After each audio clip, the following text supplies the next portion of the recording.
Minot Tomo, man. Where is that loser? Yeah. You know, Yo, go for it. I was thinking, based off the chapter, I was like, yo, he's on one of the wolves. Wait a minute. Dude, if you were a slave master, Minatomo would be like the best slave to have for like building a bridge. Holy crap, dude, Yeah, he would I'd auction for a kidnap lot. Yeah, dude, and he's like Nurse Joy of the Yeah. One Piece world because he has like the 26 brothers or whatever on all That's the so other funny. islands. Yeah, quick TLDR, but like Minatomo has made an appearance at like the East Blue. He was at Drum Island. Like whenever there's something that's broken and in the background Oda wants to fix it, he brings in Minatomo's brothers and he's just like, yeah, by the way, Yeah, Minatomo has a large family that's all over the world. And now, yeah, here yeah. he is, missing. I love I like that I feel like Pokemon ruined it at one point because they had like Officer Jenny, but then they had like a training facility for them. But like Nurse Joy was definitely just a bunch of sisters, Yeah. and they're just scattered all This wanting is to gonna be sound so nurses. stupid, but Nurse Joy kind of broke my immersion in Pokemon. Wait, Because I why? couldn't like simp for like one nurse, you know, like there's a bajillion of them. It felt weird. Like I could never get too attached because it's like You're a Chansey yeah, guy. it's like plastic memories where like every morning you Yeah, wake up and you got like a brand new like set of parameters. It's like the same thing with Nurse Joy. It's like we build up that connection, go to the next town and it's a brand new Nurse Joy. that's why the Pokemon is all Ash's dream. Like he's in a coma theory makes a lot of sense. Like the Nurse Joy and Officer Jenny's like those are just the NPC in the brain, kind of Yeah. thing. Oh my god, Yeah, Officer Jenny, yeah, you but unlocked like a primal memory.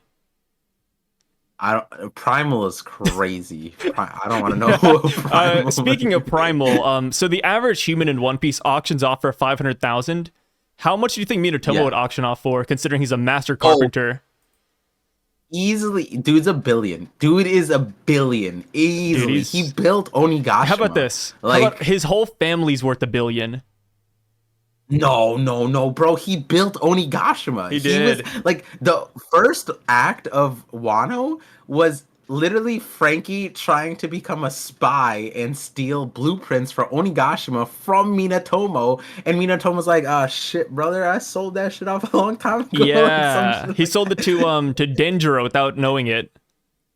yeah. Oh, and it wasn't even Act One. No, it was pre-Act One too. Like Frank, while Luffy was on Whole Cake Island, Frankie was also doing that. So it was Act Zero and Act Yeah, I One remember that that, Frankie dude. was doing. I remember like getting to Wano and week to week, reading as the manga went on, like the Frankie subplot was so boring. I'm not gonna lie. Yeah, I don't know if you guys remember the Frankie subplot. Like like here on Egghead, there's a lot of minor subplots that people probably think are boring too. But the Minotoma one was like okay. Like Frankie's just hammering at a wall, like, "Hey, where's those blueprints?" And then he goes and runs off. Then he's like, "Oh, do you have them? You don't? All right, I'll go over here." Like it just kept on going it for a was like while.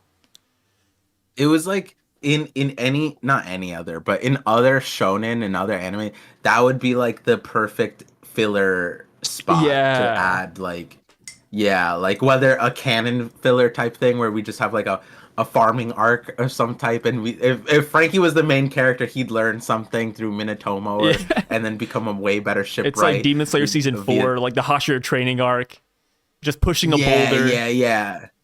Except the Hashira training arc was like they scattered a lot of interesting things Yeah. which they couldn't really have done with this story. Like between Usopp scamming Toko with toad Oh man, don't oil. remind me. That's the most egregious part of Wano. That actually makes me a little bit upset. Just thinking about Usopp selling fake medicine to like dying sick people, and then Yeah. Toko's like, "Oh my dad, like he really needs your medicine, Usopp," and Usopp's like, Shit. I don't know if it's gonna fix that." Yeah, That's yeah. crazy. And then like so Minatomo is worth it. Like the only thing we really know on his resume is Onigashima, and that's all we need to know. You tell me he built Onigashima, I'm hiring him. Yeah. Like that's crazy. Like one of the thoughts that when I first read it, without the Tequila Wolf, Rum Wolf, with all that stuff, I was like, yo, Blackbeard definitely like came just for Minatomo so he could build up A better ship. Rocky Port and yeah, and well, like just everything because he can, and why wouldn't you? But then I was also thinking like, what are the chances that he was very upset that they sunk Onigasho and he like tried to Oh, he's going for to, it. like, get it back? Yeah, like because think about it, like your life's work. And like the building didn't do anything wrong. Kaido did. Why did my building have to get sunk? You know? Oh, you think he has like the I'm same pride as like a upset. shipwright? I don't know. Like maybe I don't know. The guy has nails for nostrils. Like I don't know what to think of this guy, bro. Damn, dude, there's so many possibilities with Minot Tomo. It's kind of silly in a way because like he can, Yeah. you know, when you think about like things that need to be built in this final saga, it's like there's a lot, dude. Like he could be working at the flower capital with Momonosuke. He could have been kidnapped to like one of the wolf bridges. Maybe he's even building a boat for the Wano citizens in Momonosuke or Yamato. Like, what if that's Yamato's prize? Like, at the end of it all, they're like, hey, Yamato, we know you want to set sail. Here's a boat. You know, like, maybe that could be it. Yeah. Like, there's so many things with Minato. And then there's a serial kidnapper going around Wano. Like, what the hell is that? True, You know, what's true. going on with that last week? Oh, I was gonna say because I thought that they were kidnapping the children, but it was like some young girl. So I was like, oh, what if they mistook Minatomo for a little kid? Because like he's so like short. mad. Yeah, yeah.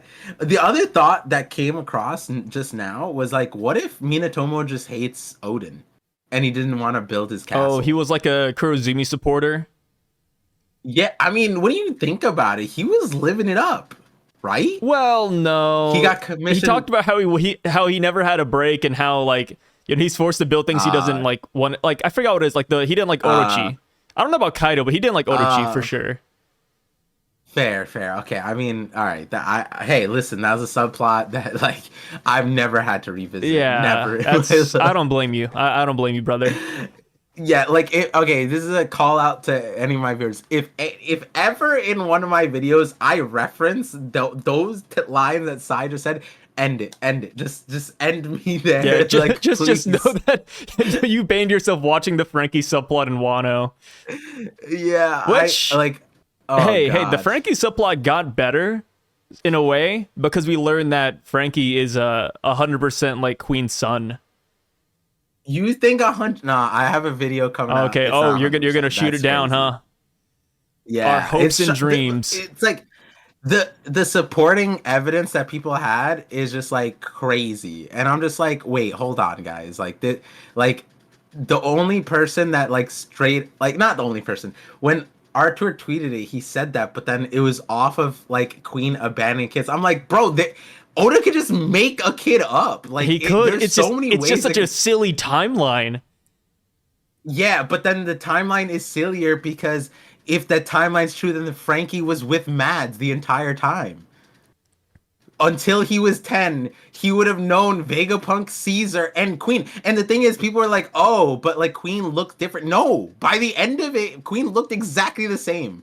If you look at like chapter 1071, 1072 or whatever, Queen, when he leaves Mads, it looks identical to the Queen in Wano. He has the eye mask. I need to revisit that has timeline, dude. And I'm just like, all right, guys, come on. This is crazy talk. You're telling me that Frankie, he literally was coherent. He's like, oh yeah, my parents abandoned me. And then his parent literally looks exactly like Queen. 1074, that's literally the same exact Queen. Oh, no. What are you 1074? talking? No, bro, it's the dude, eye mask. He's got the goggles. He's got a chin in there, the though. Same weight. He's not the same weight. He has a what? A chin. He gains way more weight when he becomes like Queen of the Beast Pirates. Yeah, no. Okay, so Frankie is the dumbest. Okay, all right, let's do that then. Caesar literally already has the gas fruit, and he has horns. You can't tell me that Frankie went on Punk Hazard. But he's a different haircut, though. He has the gas fruit already. I don't know, Par. See, if my gut tells me that Queen is his dad, I gotta go with my gut, brother. And then the people were like, so Grand Line Review responded to me. He's like, oh, what if Queen just never brought Frankie to work? That's what I was thinking too just now. So then why was he abandoned him before that then? If he never brought him to work, then there was no point in abandoning him already on Water 7. Why would he do that? The version of the events I think that makes more sense is that it's just Weevil. And the setup is there because the reason why Oda would reveal it now is because they're both in Impel Down right now. Captured by the same person. So if Weevil's in Impel Down and Queen is in Impel Down, and then they find out, like, Queen would obviously recognize Weevil, and then their timeline makes, like, Weevil's 35, but then if we're saying he's a clone of some sort, Oda's flubbed with Bonnie's age a little bit when he told us, like, oh, he's 22, but then it's like, okay, there's some shenanigans there, obviously. And then also with Stussy, we still don't know what Stussy's real age is.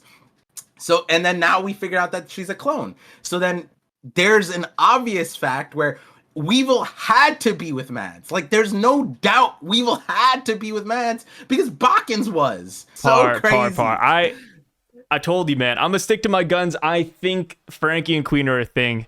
After I saw it, man, I can't unsee it. Nah, there's no hard evidence to disprove it. You literally saw our Twitch tweet and like, I believe in that guy like gospel, to baby. Be fair, and then you ran with everybody else. I didn't see our tour, but let me tell you, man, I've seen from other sources that I believe in, and then after I saw it, I just couldn't unsee it. Like, I didn't have to look at too much information. I was like, you know what? The other sources, all we're saying is, I can't. When I saw people were like, oh my god, they're doing the T pose. I'm like, so what?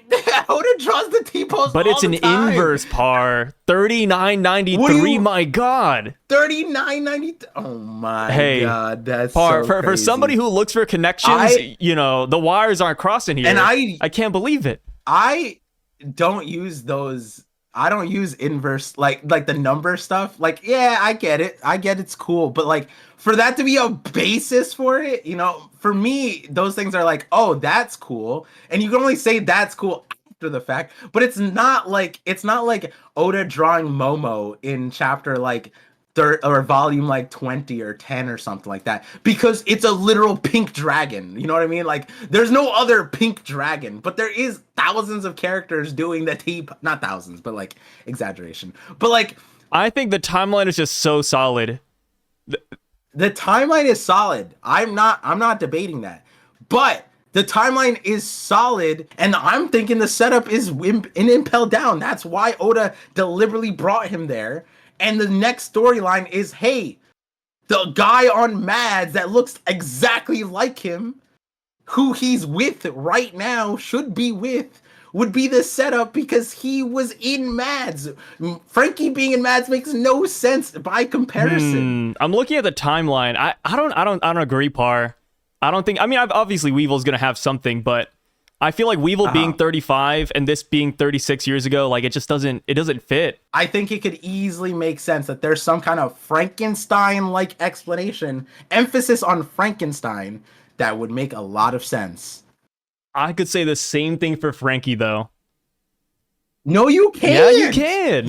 Your explanation was his eyes were closed during his entire childhood. Or he just didn't get brought to work. So if he didn't get brought to work, and then at age 7, right, he sees Queen, right? He sees Queen, 1074, that Queen. Then he leaves for Kaido 3 years later, and he was on Wano for a month, and he never looked at Never Queen? Saw him, dude. Or he only sees him in passing. That's only sees crazy. Him in passing. I think it's entirely possible. Nah. Hey, we will revisit this at a later date, and I'm excited to see what comes down. I'm telling you, man, I feel it. You'd have to explain Caesar, Queen, Vegapunk also. You'd have to explain all of that. Get him, bring the sun to work. It's as simple as that. You could say that for Caesar and maybe about Vegapunk, but you cannot. I can say it for Queen. He looks so different. Dude, he looks different. Hey. He has the same hair, the same eyes, the same 26 years. Okay. Oh, no, 26 years have passed. Do you remember anything 26 years ago? I think this is a simple, difference in perspective. I think it's way easier to make Queen and Franky work than Queen and Weevil. I mean, obviously Queen and Weevil have a relationship, but I don't think that's a relationship being hinted at here.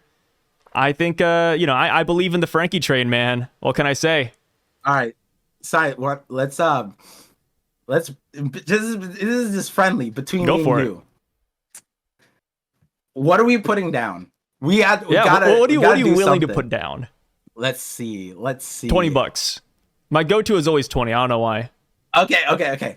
If Franky ends up not being Queen's child for 2 live readings, you read the chapter to me. I'll go with something really simple.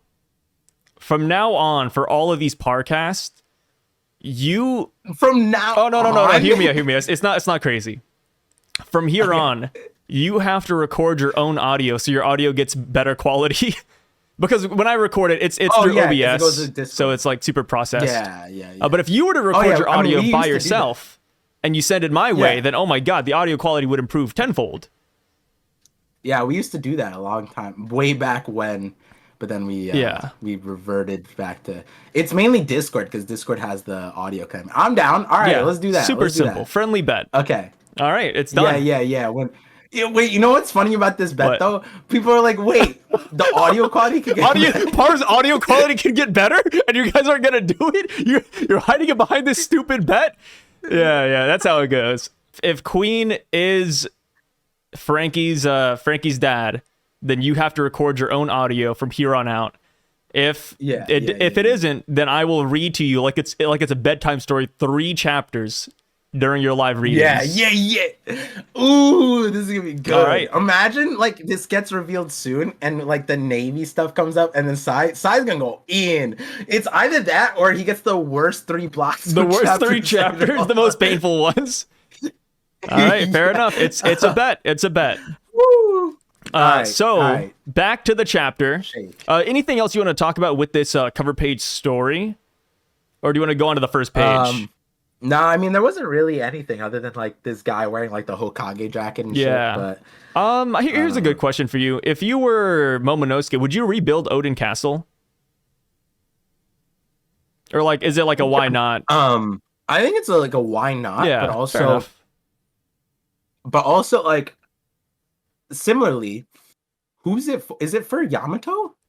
I don't know. Like, I think that's why I asked, because it's like, well, back in the day, Oden was there, Sukiyaki was there, but now it's like, huh?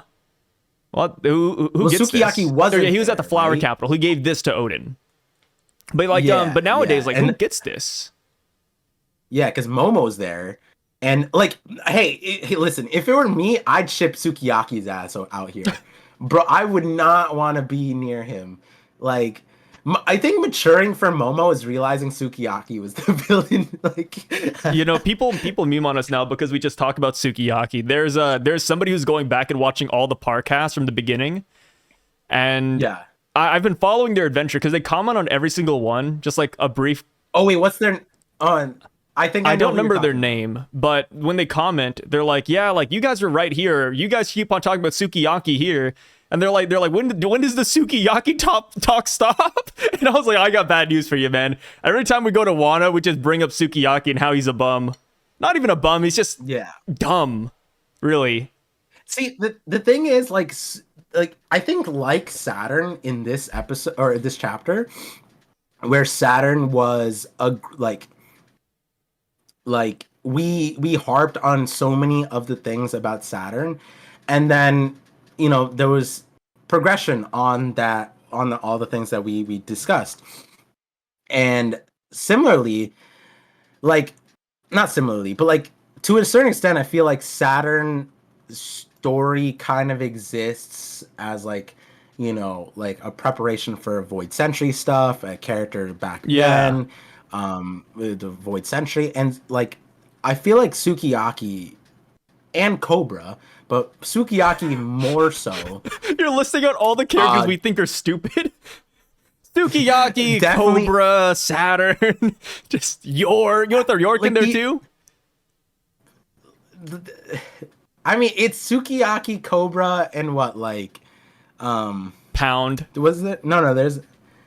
Well, I just meant like, cause like Cobra has the lineage from the ancient king, not ancient king, the world government from Void Century, and like he's all weird about it. And then same thing with Sukiyaki. Sukiyaki has the opposite end, but he's just like what happened to these guys? Like these guys, like why are they so important? And I feel like Oda's going to make it out to be that they Even more than were that, both where's their wives? Are their wives dead because they were too smart?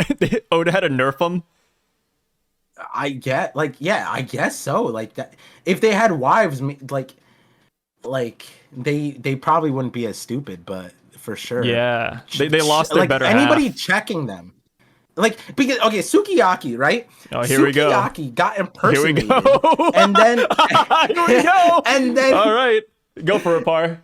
and then Kanjuro just like was able to not Kanjuro, Orochi was able to just infiltrate, and everyone just believed his ass.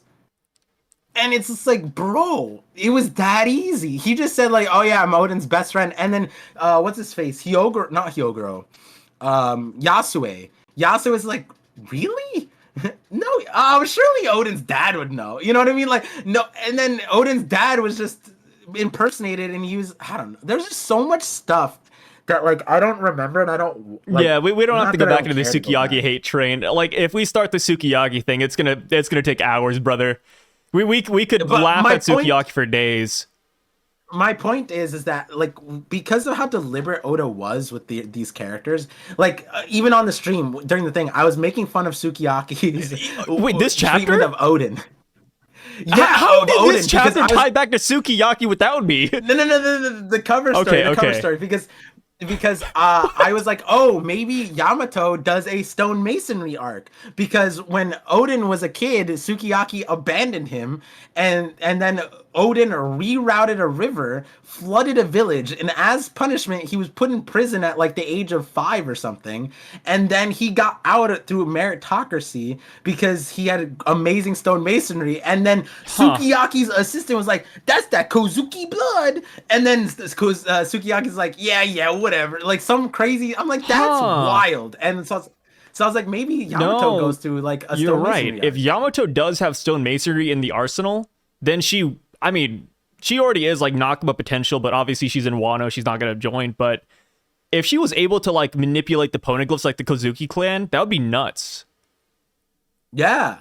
Hey, That'd be see? crazy. Like, and so you know, like the overarching thing going back to it is like Oda made Sukiyaki randomly so deliberately like intertwined with the story to the point that people were able to predict that he was in disguise from the very beginning. Like Oda was like really intentional, and I feel like when we get to the Void Century, there's going to be a character that pisses me off, just like Sukiyaki does. I like how that's the main thing you're trying to get at. By the way, there's gonna be one son of a gun out there who's just gonna really make me mad.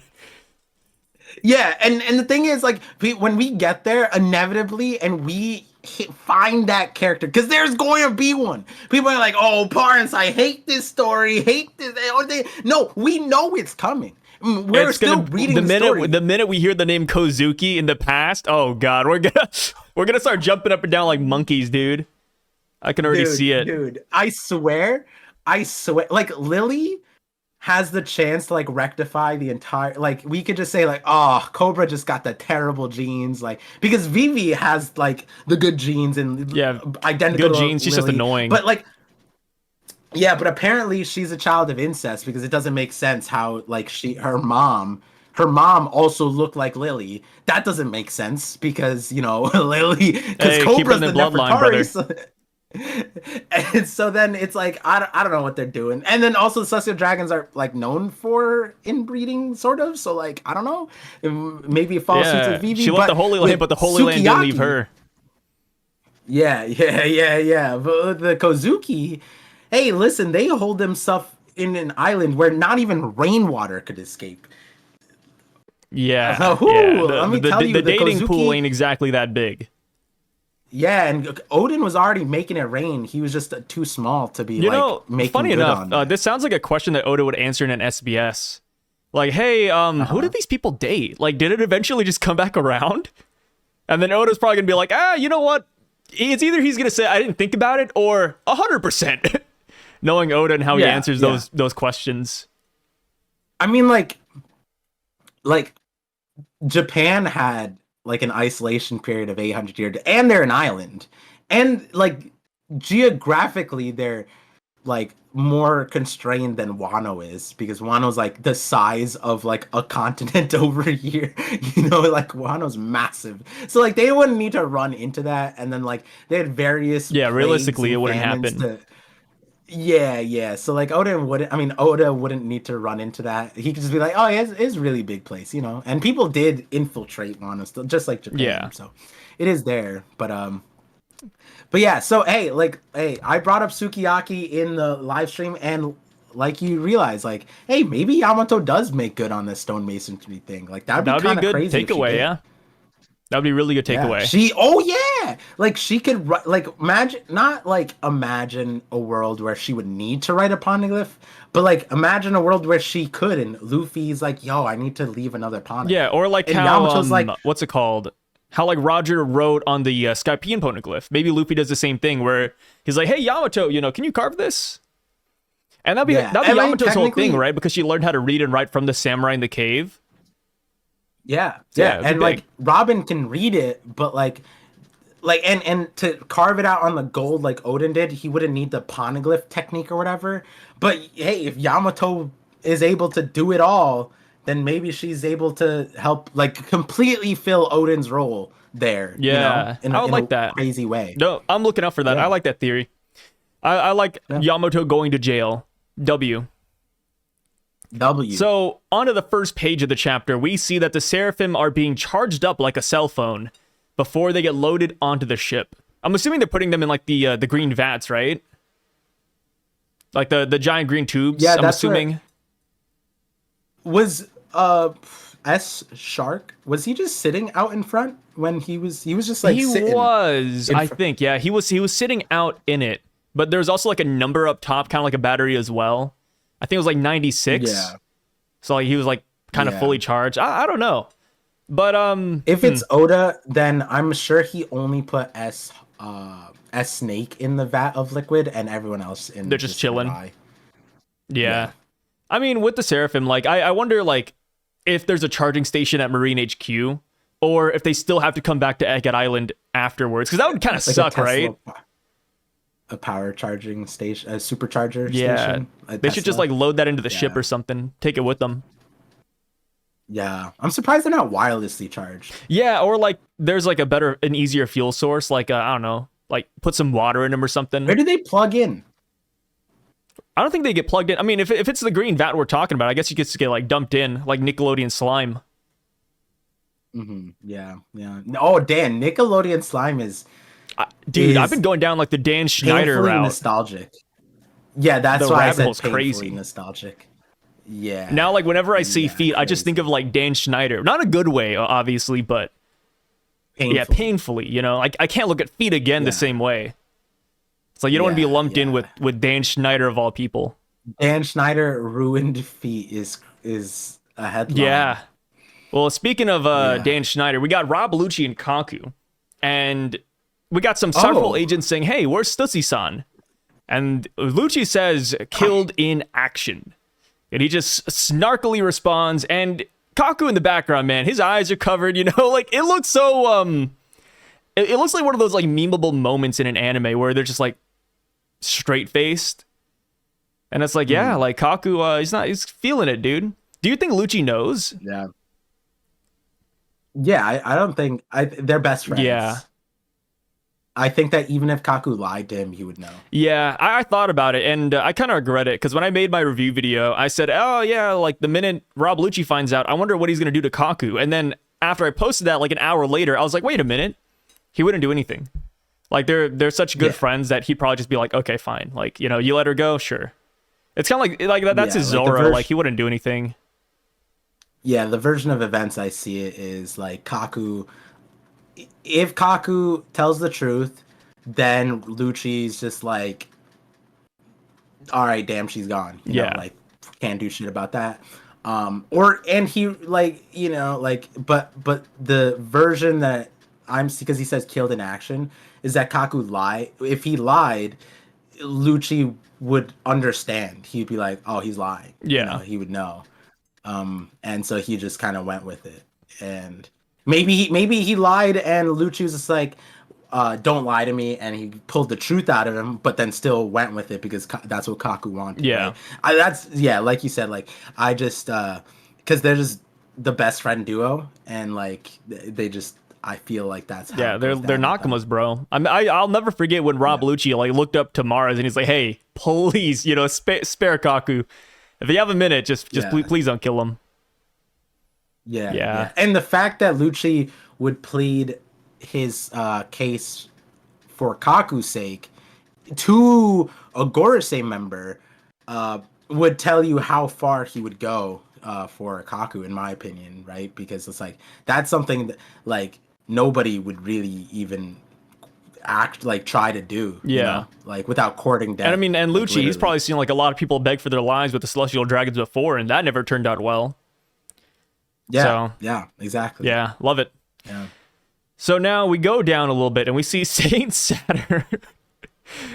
Saint Saturn, he's on the ship with our favorite characters, the 9 Vice Admirals. Man, I was so happy to hear that they're all here. I couldn't believe it, man. Starting from left to right, we got Hound, we got Pomsky, Urban, Doll, Bluegrass, Doberman, Tosa, Red King, and Guillotine. These guys are back in action. Joy Boys Hockey could put them down they could put them down, but not for long. I bit my tongue. Hey, I mean, with Tosa, Joy Boys Hockey might have revived his ass. His head was 9 feet under. Yeah, Brogy hit him with an axe. Straight up buried him, dude. Sent him to China. And if we're being realistic, Tosa was the closest to the hockey. Yeah, he was. Yeah, he was on the island. You're right. Yeah. Joy Boy might have said might have been like, "Oh, I'm a Vice Admiral fan too." I remember one of the theories you told me about like how Joy Boys Hockey is going to possess one of the Vice Admirals. Maybe that's Tosa. I think you were cooking. I think you were cooking, Par. Hey, let's bring that theory back, brother. You want to talk about it here? Yeah, I feel like this is like in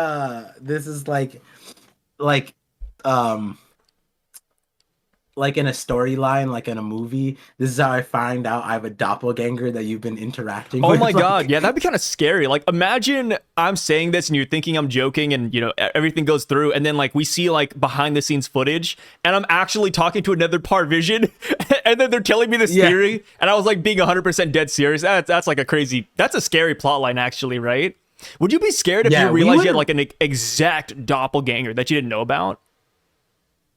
Well, like not just the exact doppelganger, but more so like a malicious doppelganger, like one that's just their existence is to the reverse antagonize Flash? Me, and they're hiding from me. Do you know about the reverse Flash?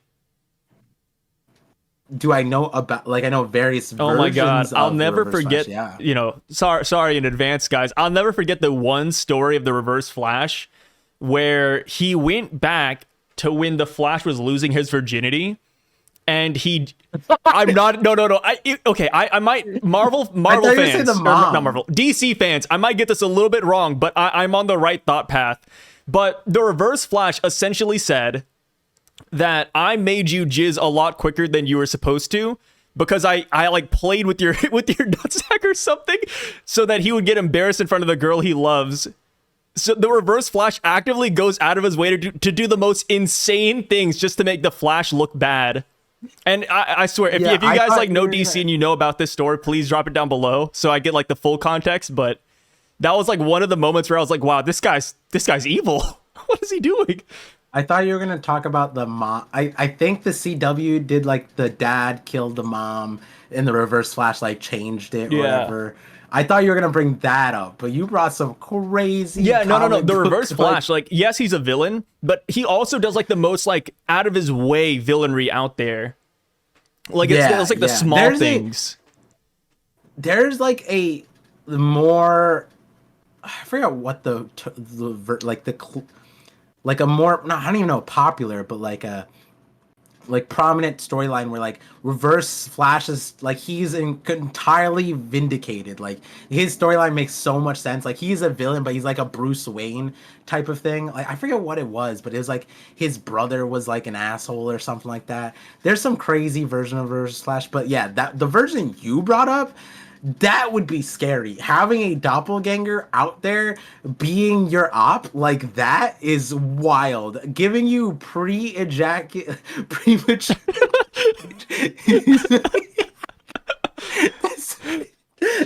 that's like that's like one of those things, you know, like some things like I don't wish that on the worst of enemies or whatever. That's one like didn't even know I would wish that. Like, you know what I mean? Like the Reverse Flash had to sit there and cook with that one. Like, I found it. I found it. No way.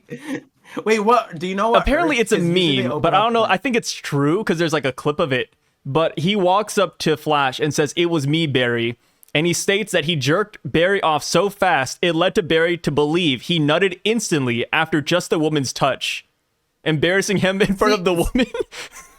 You're thinking, the question is if he could do it or if he did do it. I don't know.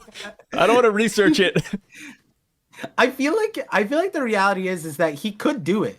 I think that's the reality. I think people are arguing that the Flash is also super fast, so he would have noticed. Or they're moving so fast they would just phase through each other. Not the CW Flash, bro. Not the CW Flash. 100%. That Flash is the slowest. The CW shows for like any superhero movie. Oh my god, it's awful. Yeah, the CW Flash is no different than me in a car, like just hitting the accelerator. Yeah. Wait, I can go faster. I can shift gears. Oh man, so what you're trying to tell me is that you didn't tell me the theory about Tosa being taken over by Joy Boy? The Reverse Par is going. You know what's crazy? Now there's gonna be a YouTube account called the Reverse Par Vision. There's already a YouTube account called Par's Blind Spot. Yeah, every time I don't know why I get whiplash reading a comment. I always forget to read. It's always with them. Usually I like look at the person's name and I'm like, oh, I know this person. For whatever reason, you subconsciously read blind spot, then you just ignore it. Yeah, I think that's what it is, because on stream they said something so ridiculous. I was like, I didn't say that. And then I read the name, I'm like, oh my god, I got it. They got me again every time. I feel like the CW Flash. It's always crazy. Fun reading the comments and like, you know, like remembering names. It's like, oh, I recognize that person. Par's Blind Spot's one that just like really sticks out because it's so funny every time I read it. Have you seen on Twitter we have Quartzark? Yeah, somebody has the Quartzark username. I know him, yeah. That's a good one. That's funny. So what I love about the VAs though, you know, jokes aside, Reverse Par aside, the VAs want to chase the Straw Hats, bro. Dude, they said even with our Grand Buster Call fleet, the 9 of us Vice Admirals couldn't get the job done. It's incomprehensible that these guys couldn't do it. And they said, please give us leave to pursue them to Elbaf. Brother, they have that dog in them. You gotta admit, it's admirable. Like, the fact that they lost that hard on the island. It's Vice Admirable. It's Vice Admirable. Dude, they got so much, you know, haki in them, so much willpower that they want to go to Elbaf to chase the Straw Hats. Isn't that crazy, though? Yeah, we talked at length, like, this is respectable, this is awesome, and on stream, but, like, now I'm settling with, like, the 9 of us Vice Admirals, it feels like there's camaraderie. And then by the end of the chapter, 100% camaraderie. Like, they're a group. And now they're the Straw Hats, but Marines. All right, that's crazy. That's how I view most groups. It's like, you know, when you think about how long these guys have been on the Force and the Marines, it's definitely way longer than the Straw Hats have been together. Like, the Straw Hats have been together for, like, maybe a year. Dude, these VAs, oh my god, like, Doberman grew up with these guys, man. See, the thing is, I said crazy in the sense of, like, just comparing Straw Hats always gets that visceral reaction, but what I was gonna say is crazier. Go for it. Blow my socks off. This is not Reverse Par Vision. This is actual me. I'm thinking, right? Because when you think about it, Egghead wasn't fair to them. Egghead, the mission wasn't fair. Like the 5 Gorosei had to come in and squat up, and they failed. And it's like, realistically, these guys were way above their pay grade. They were not told what they were getting into. They had to fight a literal god plus their own god overlords teleporting in. And then they were like, oh, everyone evacuate. So they didn't have anything going for them. The Buster Call wasn't even on their side because, like, so much stuff. And so, like, and the thing is, like, with the Marines and Navy, like, when we look at Sword, right? Like, yeah, you could say the Sword members are strong, but what really was crazy was their coordination. Their coordination was the wild part, where they were able to coordinate with Garp and, like, spread out the buildings, line things up. Those Marine everything. tactics. Yeah, and so I'm thinking, like, I feel like they actually have something in the bag. And in my brain, when I was rereading the 9 of us Vice Admiral can get send us back, I'm thinking they're like the Ginyu Force. Bro. Oh, Toku Sentai, yes, I like that. And then with like Vegapunk later on, we got the Gagan and, like, the Straw Hats have their docking stuff. And you said it, maybe they are like Straw Hats, but they're also dog names. They are like piled up. They're what if they had the dog pile? That'd be crazy. Pile, like something. Yeah, but it wouldn't be complete, like, though, because there's more dog named characters outside of this. Hey, like, the Ginyu Force had more people to add on as well. Like, the Ginyu Force never got weaker with allies. You know what I mean? Fair. The Ginyu Force was just a block that, like, the Ginyu Force is here. Oh my god. You know what I mean? And, like, I'm now imagining, like, they got a and then they got something like that going on, and then I love the Ginyu Force so much. I love the Japanese voices. Yeah. I just have that Ginyu like voice in my head now. Yeah. Love those dudes. I'm thinking that, like, they might actually have something in the bag. I'm not saying it's a big bag. I'm not saying it's a crazy bag, but it is a cool bag. So you think they defeat the Straw Hats, huh? No, what? I didn't say that. I just said that it might, like Luffy might see them and be like, yo, you guys are scarier than that spider guy. Whatever happened to that spider guy? And then the irony is that spider guy died in front of them. And then the dog pile is like, they, like, tip their hat and they're like, oh, Saturn, this is for you. We don't take the insults to your... Yeah, we won't let you die in vain. Yeah. I love it, man. I love these guys. Dogpile. I like Dogpile too. I'm waiting for it. Like, when it comes to the VAs and any character, right? Even Rob Lucci, people gave Rob Lucci a lot of flack because after he lost to Luffy, he was like, I don't respect him. I'm going to fight him one more time, whatever.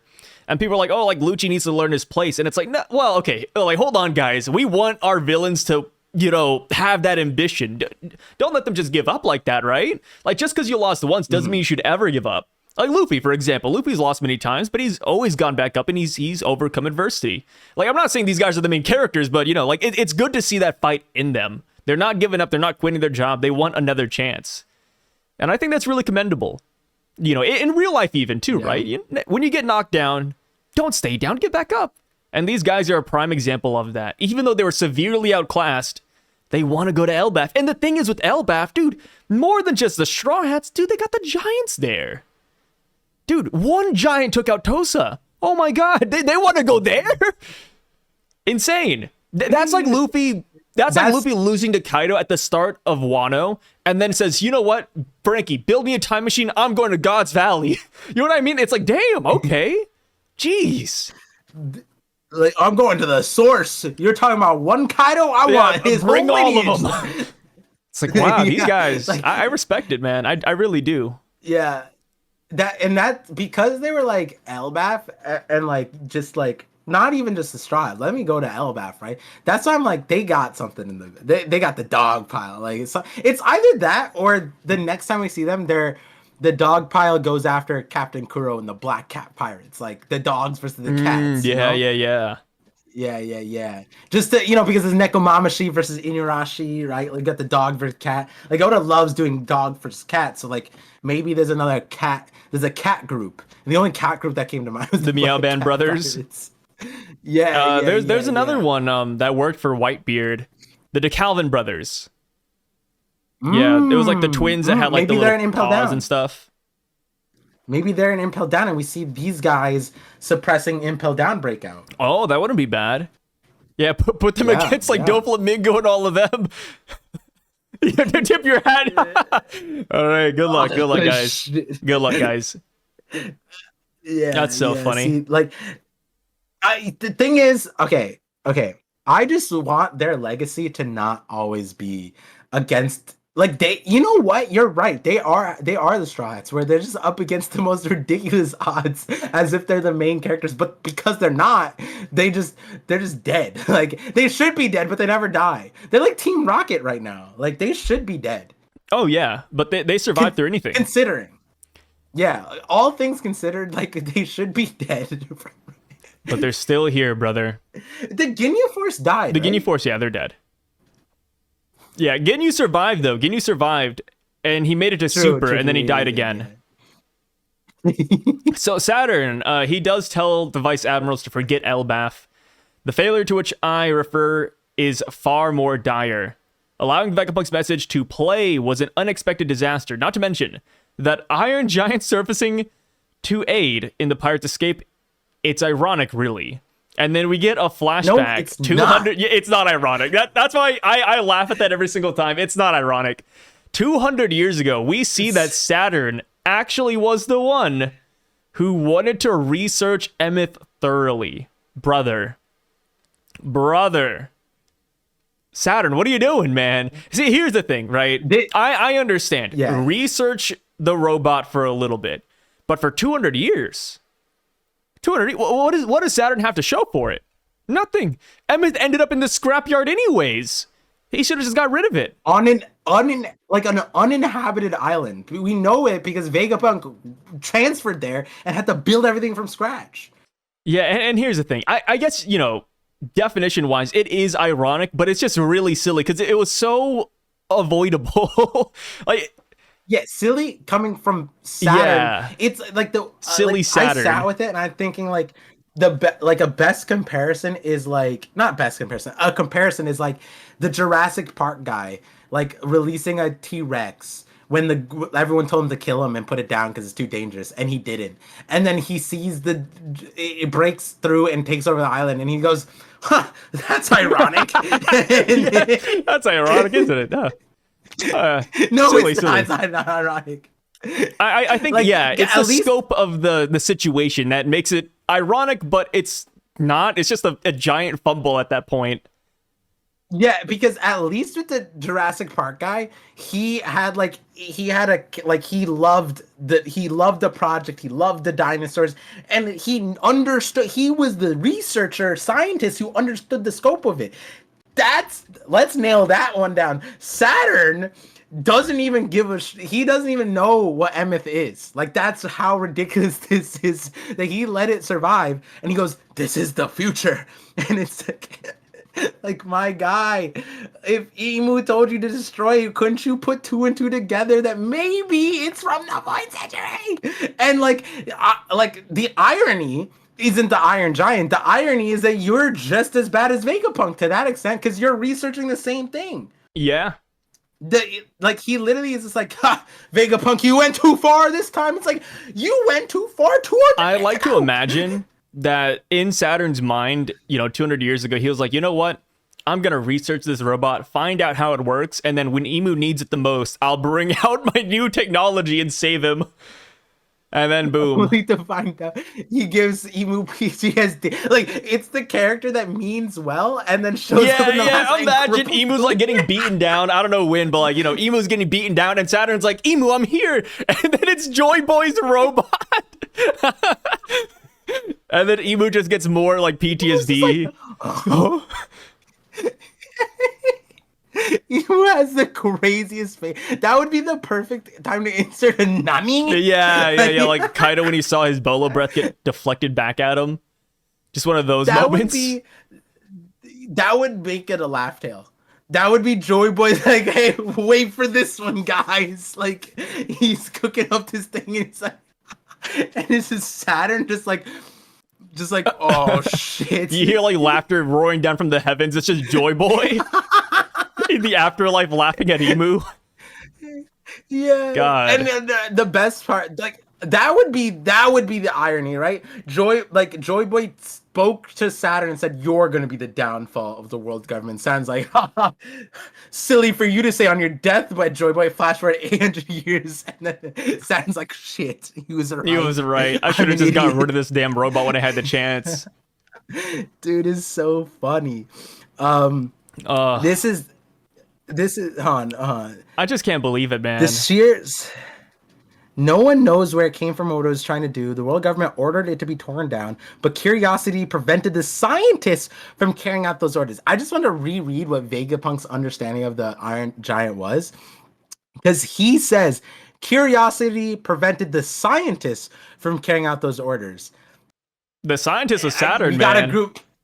Yeah, scientist Saturn, and that's the other part. Yeah, like we'll really drive it home in a few panels, but like Saturn really, like, a lot of the slander came from his title, and it didn't need to be, because like I doubt Garling is gonna be posting up I'm a man of science. Someone commented that, and I literally rolled. Like, the next line we got from Garling is, "I dabble in quite a bit of science too myself." Yeah. Literally lose. That's interesting. Well, yeah, like you said, we'll talk more about that here in a bit, but like, just Saturn being 200 years old, dude, like, oh yeah, true. He was there in the past, and he looked pretty much exactly the same from what I could tell, sort of. Yeah, you can't really see him, but yeah, maybe less of a hunch. Yeah, I mean, he's definitely immortal. That's for sure. It's either he's immortal or he's on the same regiment as Dr. Kureha.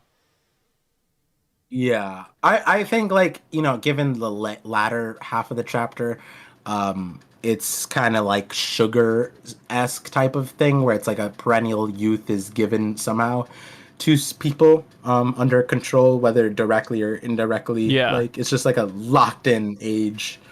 Damn, I'd be kind of mad, right? Like, imagine being immortal, but you're stuck at like 90 years old, 90 years of age. It's like, damn, you could have done this when I was like 30 or something, dude. Come on. That's where no, you're 100%. That's where it's like, again, later on, when the I agree now, the scope of Imu imbuing the powers, Imu being like all powerful and such, can do that. And then it's like, so why does the buck stop at like de-aging them when we've seen powers do that? You know what I mean? Like, Bonnie exists and she can do this to other people. And so Imu is just willingly like, I am giving you my blessings, but you stay geriatric. Yeah, you must be 90 years old to receive immortality. Yeah, it's just like, and then we know that that's not the case with Jupiter. Yeah, because he got in early, man. He joined the Gorosei at a good time. But then again, yeah, I don't know. Yeah, Jupiter's weird, huh? We'll talk more about it in a second, like, too, but he's a reason. Like, his existence is a strong reason for like mutiny, right? Because imagine, like, you're all locked in on age, and then the one young guy comes in and he's locked in at 40 and you're locked at 140, and it's like, the fuck, can we get that? Like, what? Oh yeah, they get jealous of his youth. Yeah, like in another story, like, and there's like that one character is like, "Are you serious, Imu? That's not." Yeah, no. fair. Imagine like, Jupiter starts like running around the room, and they're like, "Man, I wish I could do that." Jupiter has like a little, pep in his step, and they're like, "Damn it, hate this guy." Yeah, like they had to do a state mandatory physical assessment. Like for fifth graders, and then Jupiter just always outperforms all the other Gorosei because he's just younger. And he's just like, ha, ha, ha, ha. And then Natsujiro's like the only one who's just like, with the bald samurai type thing, is just like, there's a lot that comes from wisdom or some bullshit have you, like that. Wait, speaking of Natsujiro, have you seen the anime recently? No. They gave Natsujiro a green fit. You know how like he had the white robe? Like his white. They changed it to green. So like among all the Gorosei, he's like green, dude. Wait, how deep into the reverie did they reveal the names? No, not yet. It just started. Oh, so this week's episode's the name. Yeah, no. This week's episode is the Imu reveal. The Imu talking to the Gorosei. Oh, thank God! Yeah, I'm back so for this week. I might watch. Yeah, Japan. They're heavily like hyping this up. Like they just like how they did for Gear 5th and like the Sanji Zoro and like all those fights. They're throwing that in like the subways, passing out posters, and it's like, damn, like what is, how big are these episodes gonna be? This is Imu's voice, right? The reveal. Yeah, this is the reveal next episode, and it has leaked that the voice actor that is unaccounted for in the credits is indeed a male. So looks like we're in store for some good stuff. Yeah, I mean, the thing with the voice acting is you can. Yeah. They can. They can twist it as far as they want, but. Yeah. I'm curious, man. Saturday we will know for sure. Well, Saturday that's tomorrow, huh? Tomorrow, Saturn Day, we will know for sure. Oh well, no, this video comes out on Saturday. Today we will know for sure. How do I readjust that 5 times? Speaking of knowing for sure, Doberman wants to know for sure if there's any truth to Vegapunk's message, and my man gets done so dirty, dude. He built this up. He said, "As a humble and loyal soldier, I have one question weighing." Dude, the way he says all this, it's so eloquent in a way, you know. He's putting his words out very precariously. It's almost as if he lost his eye to the Gorosei before for asking stupid questions. Yeah, like they put like a cigarette in it or something. Yeah. Doberman, I mean, he's got so many scars, missing an eye. Like, God, he's been through the ringer. And that was a crazy response. Like, I'm just picturing like he asking Jupiter a question and Jupiter just doesn't respond and just puts a cigarette in his I feel like I've seen that before somewhere. Yeah, but like I just don't know, like yeah, maybe in The Godfather, but like in this, like the One Piece world, that just scenario just seems so random. Where they're just like they don't even answer. They're just like, "Come here, Doberman." Come here, Doberman, you dog. None of them even smoke. Hey, you never know. So, like, he was just asking to see if, the Vegapunk's message was true, and then Saturn uses his eye powers and just blasts this guy, man. He loses his hat, his hair starts sticking up, and I'm gonna say it right here, he's alive. I still don't know if it's the eyes. You don't know if this is the eye power?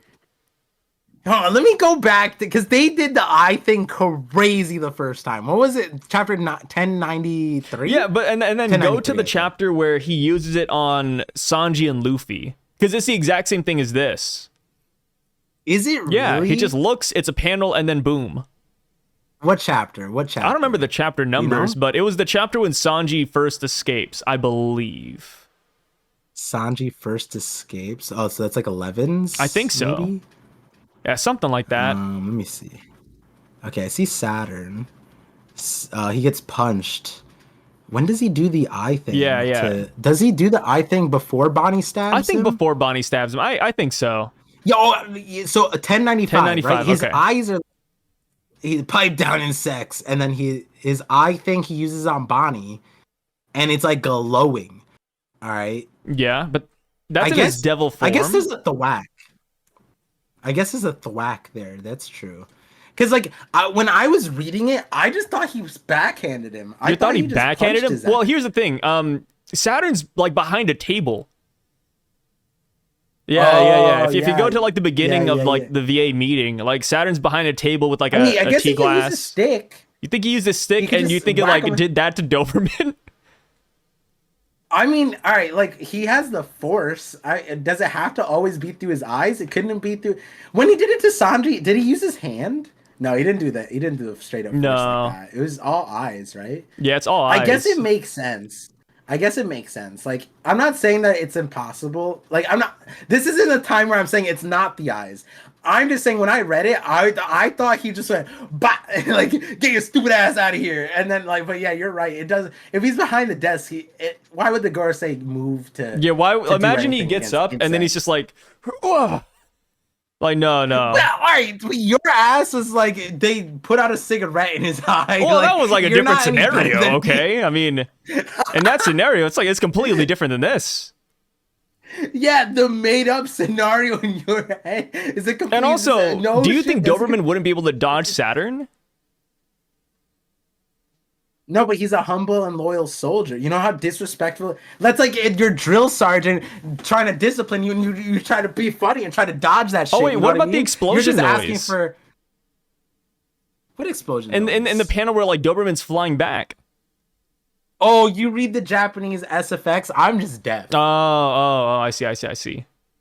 Yeah, I don't read. I can't read. Yeah, Japanese. I mean, there's the explosion effect going on. It's definitely Saturn's powers, man. So you're saying that Saturn's fists aren't strong enough to create explosive power? No, he's not Hideo. Oh yeah. Yeah, but I mean, rest in peace, Doberman. He's still alive though, right? Wait, was it Hideo's fists or his elbows? It's his fist. Is his fist? Oh, okay. I feel like doesn't he have the he's like things on him? long He's armed, like, so he puts like an extra joint back here so that his fists like come out a little bit quicker, or not quicker, but it has more force. From My Hero, the rep, what's his name? I don't know. The engine guy, the engine guy with that engine for calves. Oh yeah, him. I don't know his name. I know what you're talking about though. Did My Hero come at the same time as Dressrosa? I don't know. You're asking like the guy who has like no knowledge about My Hero, really? Yeah, but you're like a local you're the corner guy for you're like that guy in it, like back before the internet, like while we were in like middle school or high school, and then like they just had the information. Yeah, that's fair enough. I mean, I really like Even the if My it's wrong Hero information. spoilers. Yeah. I don't know what the hell is going on in My Hero, but I read the spoilers back when it was still like going on. That's how I Back kept when it was up. popular. Yeah. Yeah. So Doberman, do you think he's alive? Yeah. Oh yeah. Yeah. I mean, I thought he just got hit, so like punched. So I never thought that he died. I was shocked when people were like he died. I'm like, what? What do you mean he died? No, he's alive. There's no way. And then you came in saying the eye thing, and I was like, oh, that. But then and then I think someone commented like they were like, oh, see, like he couldn't have died because his power level's too high. Even Kobe would survive the eye thing because Saturn said that he only kills like people of low strength. So yeah, like. Yeah, I mean, and plus, like the medical teams, they're on their way, right? Somebody yells, "Hey, we need a medic! Slap one of them awake right now!" And it's kind of cool to see like the other vice admirals like worrying for Doberman, right? Like, because you see Guillotine has that gut reaction, and then we don't know who the other people, who yell out are, but it's just nice seeing that camaraderie, man. It's like the Straw Hats. All right, so this is great that you brought that up. Two things. Do you think that they nominated him to ask the question? Like as a group, they're all like, oh no, you asked the question. No, you asked the question, and then like drew straws or whatever. Did they nominate him? I think so. Well, maybe not nominate, but I think Doberman. I think like being the oldest guy in the group, I think he just had to do it, right? Like his friends are here, and like Doberman's been on the force for the longest time out of all of them. He has like, if you look at it, his jacket's different. He's the only person there with like a black-red jacket. Everybody else is wearing white. So it's like, yeah, dude, Doberman, he's top of the class. If somebody were to ask it, it has to be him. And Saturn did not respect it. And I'm gonna tell you right now, this is gonna drive the wedge between the world government and the Marines. Like, there's no way. This is how Sai's not a fake fan. Because I was leading you into thinking, do you think Doberman's the leader of the group? Because when you think of like when I'm not a huge like I don't have pets, I'm not that knowledgeable, but from what I know, I'm pretty sure Dobermans are like leadership dogs. Like they're like when I think Doberman, I'm thinking the dog that like in fiction in cartoons that like points the direction. There's like stout and like here we go. They're the canonical one. I looked it up. Dobermans are known for intelligence, being protective, trainable, energetic, low maintenance grooming, affectionate, strong, and adaptable. I think their leadership. They've always pointed that direction. Let me look at Doberman. What do they look like? They're alert but generally quiet. Sounding an alarm only when needed. I feel like these are just like basic dog things. Yeah. I'm looking at the dog. This looks like a dog that I think other dogs would follow. Like this is the cartoon dog that if you had a dog movie, this is the leadership dog. So I'm thinking, and on top of the black jacket, I saw that too, and I was thinking like, yo, I think Doberman is their leader. I think he's the leader of the Oh yeah, I mean he's Vice definitely the Admiral, oldest. the dog pile. I think Doberman joined so the Marines when he was like a teenager, right? I'm not. This is why I asked the hard questions to you. Hey, So. I'll look I it up wouldn't- right now. Let me see. I can't find it, so ignore me. Yeah, there's a picture of Doberman as a young Marine actually. So I see that. It's in the same one where we saw like Kadar and the rest of them when Oda drew like all the Marines when they were younger. We don't have an exact age. Yeah. But yeah, Doberman, dude, he's been around for a while. Like he had no scars in the picture I'm looking at. Not a single scar on that guy's body. So he got all the scars on the force, man. I hope as a kid he didn't have the scars back then. Well, yeah, I mean, if he got the scars, it's definitely from like an abusive dad at that point. You know, imagine we see him as a kid, he had no eyes. Like, okay, that's different. That's a more like morbid scenario, right? Because over here, it's like, okay, he lost his like a pirate or something. You know, realistically, an explosion. Yeah, a cigarette being put out in his eye. That just got way darker with you saying. Yeah. Imagine the dad's like a serial smoker and drinker, and that's where he got all the scars from. Yeah, him and Smoker had the same dad. Yeah. Who named Smoker. It's I mean, because that's Smoker's actual. If you're name. wondering where I got it from, I remember now. It's from a Yakuza game. Love those games, but yeah, one of the characters has a backstory like that. Gotcha. Yeah, but yeah, they called the medic. Yeah, they called the medic in, and I don't even think Doberman needs it. You don't think so? He'll just recover on its own. He's like a awakened zone, is what you're saying. I remember you having that theory. Doberman is actually an awakened Doberman devil fruit. And you said that he would heal up in the matter of seconds. Reverse Parvision's getting around. Yeah, I remember these theories, man. You told me in confidence. It'd be so funny if the reverse Parvision is literally just this, like just the backwards hat. This is reverse Parvision, like just straight up. You're saying that, but these are like certified par theories, man. I never wear my hat to the side, but I used to. I wear it to the back. I wear it to the front. Reverse Par wears it like. Oh yeah, a little bit off kilter. Crooked. Yeah. So by That's Saturn crazy. just attacking Doberman, that's pretty much an answer, right? Yeah. Like the other VAs who are there probably look at this and say, "Oh, there is some truth to it after all." Well, like that's why I said that this question was stupid, because Saturn literally said that this is the worst thing that happened out of everything. You put 2 and 2 together, it's like, okay, if he thinks it that bad, and then the message is out there, but you answered your question. You don't need to No. I mean, you know, I get it. You know, Doberman, he doesn't want to believe that the world government are truly that evil. It's like, oh, maybe Vegapunk is just trying to deface us, right? So he had to make sure. I think it's a good question, you know, like as someone who is humble and loyal to the world government, he just wants to know, right? Just put his mind at ease. And that's exactly what Saturn does. Technically, Saturn's like beating dogs because, you know, he's a Doberman. Yeah. I mean, Saturn's just all around a bad guy. I mean, I think this is what really nailed it in for me, that I don't like Saturn that much. I mean, I like him as a villain, but I was like, ugh, you know, like why Doberman, man? Hitting vice admirals? Yeah, it's crazy. Hate to see it. Yeah. If there was one that was like Chihuahua, I get it. But like, no, I'm joking. But hey, there might be like a Chihuahua Vice Admiral in the time skip or something. If we ever like, you know, like post game time skip. The new crop of Marines. Chihuahua would be crazy. Yeah.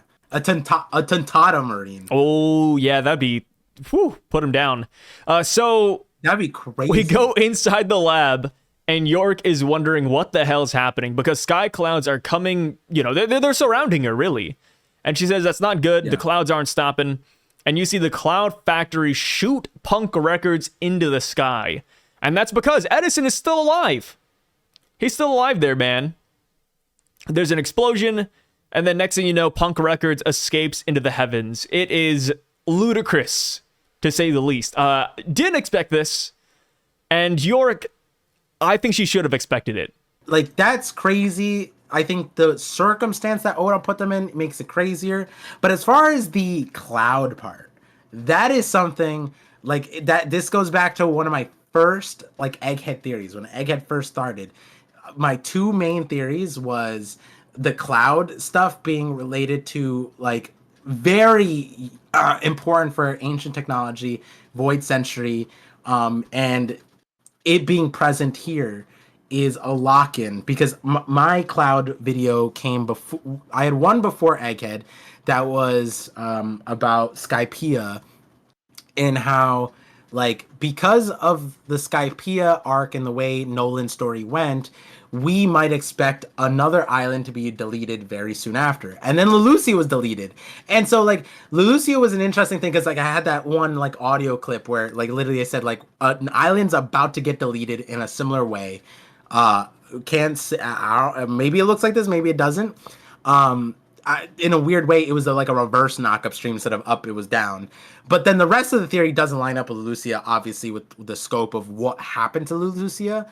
But the aspect that I was talking about in a separate video with was Pluton was the idea that something in there like clouds have to be involved, whether with the Void Century, whether with the thing, and the scope of it being, hey, the world is flooding. This is back then when, made the Godfather Shanks theory. A lot of my videos around there were centralized about the world eventually flooding, so clouds are going to be really important. And then the cap off, once Egghead started and once we saw the clouds, once we saw Punk Records, that's when I made the Joy Boy Records theory about how in the past there had to be, or most likely was, a previous version of everything that Vegapunk talked about. And like, we know that, like, if like at the time it was Legendary Iron Giant, and then he made the Vega Force 1, and then like the sea beasts, and then there's Poseidon, and the like controlled water monsters. And I'm like, okay, so then what, the aircon, the island environment thing, that sounds a lot like that sounds like Witheria, that sounds like the rain dance stuff, that sounds like controlling the environment. So what if there's an Ancient Kingdom version of that? But then also Punk Records, he's saying that his dream is this, then and then the Mother Flame, right? At the time we didn't have like the Mother Flame name, but we did have that he had some kind of fire and he's trying to get to some Void Century technology version of it. So another point. So then I was saying, like, okay, so if that's all true, then his Punk Records probably exists in the past. So where is it?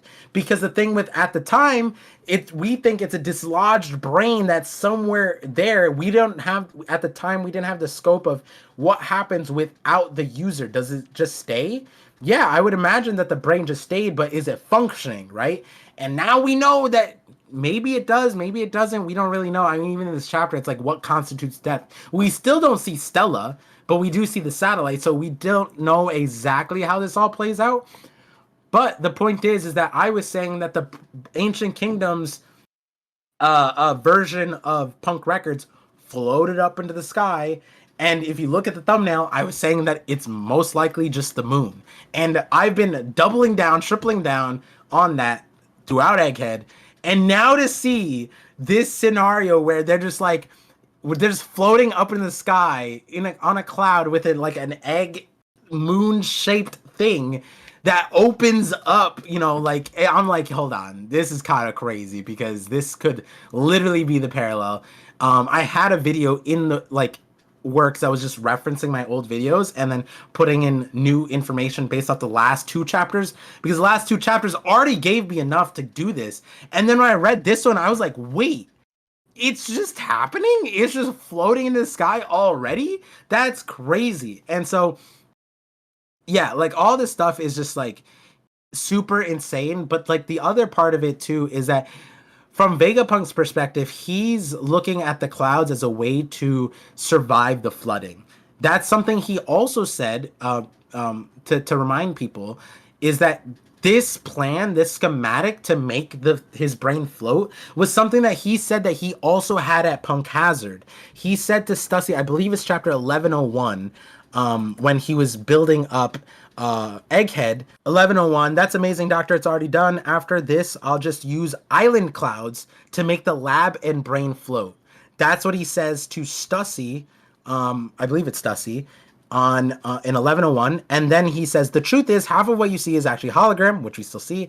This had been my plan for Punk Hazard 2, truth to be told, which is very important because that means that he knew about the world sinking, all that stuff, 4 years prior while he was on Punk Hazard. The Island Clown stuff was also in line. The brain stuff makes sense that he always intended to cut it off and then float it. Why floating it? To survive the sea thing. The only thing that was verified to him in the last 2 weeks was that 100% that there are ancient weapons, 100% that his Mother Flame is able to power the ancient weapons, and 100% the result of the ancient weapons is sinking the world. So that validated his theory that at Punk Hazard he need to float his brain, which is really important because that tells you how deep in the bag he was with Area, how important the cloud technology is, but also further substantiates the thing that we found out also later on in this chapter about the tequila wolf, rum wolf, vodka wolf, all the other wolves, about, raising up the sea levels and how that relates to, possibly the red line and things like that. So there's just a lot, like the fact that we talked about Saturn so much and we didn't even jump to the later part, and then now we jump to this Vegapunk thing. And this also rectified so many other plot points that we had been talking about, I theorized about. It's just so cool in the span of like 2 pages. Oh, yeah. Very, very cool. And we're not even talking about the second half of the Vegapunk stuff yet, which is wild. What we ended up I mean, seeing. I'm just glad this all happened, to be honest. Like, for Vegapunk, we've said it before, right? Like, when you write a character who's supposed to be the world's smartest guy, like, it's always hard to nail that down because somebody's always going to say, oh, why didn't they do that? Or why didn't they do that? But for Vegapunk, it was like, it seemed like he was prepared, but he wasn't at the same time. Like, he had plans, but these plans didn't cover that. So the fact that this happened, like, he took off with Punk Records, he's still alive in a sense. It's like, yeah, like, this makes a lot of things feel better. Like, and I don't think it's a cop-out. People say it's a cop-out and, Oda doesn't want to kill Vegapunk, but it's like, no, like, Vegapunk should be nigh unkillable. Like that should be his character. Yeah. The question mark that I think people should gravitate to is Stella. Like, because the reality is, if Lilith and York survived, then, and they have the organs on Punk Record or in Labo phase, then all of them should have been able to be remade, combobulated, whatever. But the Stella part is the question mark because he can't recreate the organic body, I guess. Can he? Because there was a part where I think Robin or Chopper was like, oh, I thought that was Vegapunk in that vat or whatever, right? Yeah. Like, straight up. And we don't know if that was like, or actually, no, I think they said Stella. I don't remember exactly. It was like 1075, 1076, I believe. But yeah, like what we were saying when we found out that Vegapunk, the Void Fortnite chapter, right? The fact that he had a plan, our inkling was like, okay, it doesn't stop here. It would be weird if it stopped here. It would be weird if he planned out if he told his future self to trust in himself, and then it just stopped like a day later. You know what I mean? Like you and I, we're mortal beings, right? And if we were expecting our deaths, right, which, maybe we had, and like I had dependence on me, God help me if I only planned out a day after my death. You know what I mean? Normal people, trusts, legacy, generational wealth, like normal people plan out years, like, oh, this 10 years down, when my son turns 18, he'll have give him my trust, $800,000, whatever it is, right? And you're telling me Vegapunk's plan stopped like right after he died, the next day?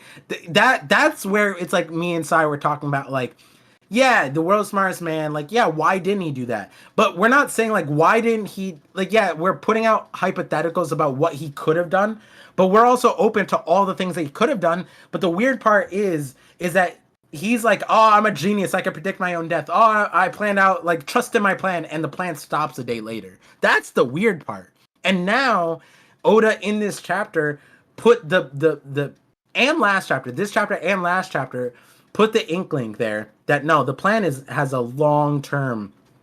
He has allies, according to later on, that he has to ally partners that he has to rely on, people he called up, just like different protocols. I think the most haphazard part of it is the current situation that the satellites are in, which that's just like a forced predicament that they put themselves in, considering we see the room that has plenty of parts. They didn't have to be in one body.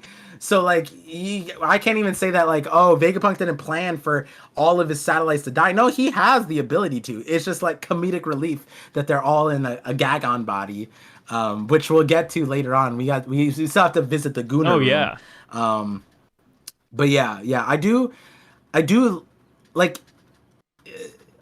there's a lot that gets addressed in the next part, but York saying like, damn it, I've been played. He's taken Punk Records. I do want to I want to understand like how problematic Punk Records is leaving in the scope, because like even the satellites were like, it's not that big of a deal for York because she can still connect to it, but like, and then like the Gorosei wanted it, but they can't use it. It's just for York. Yeah.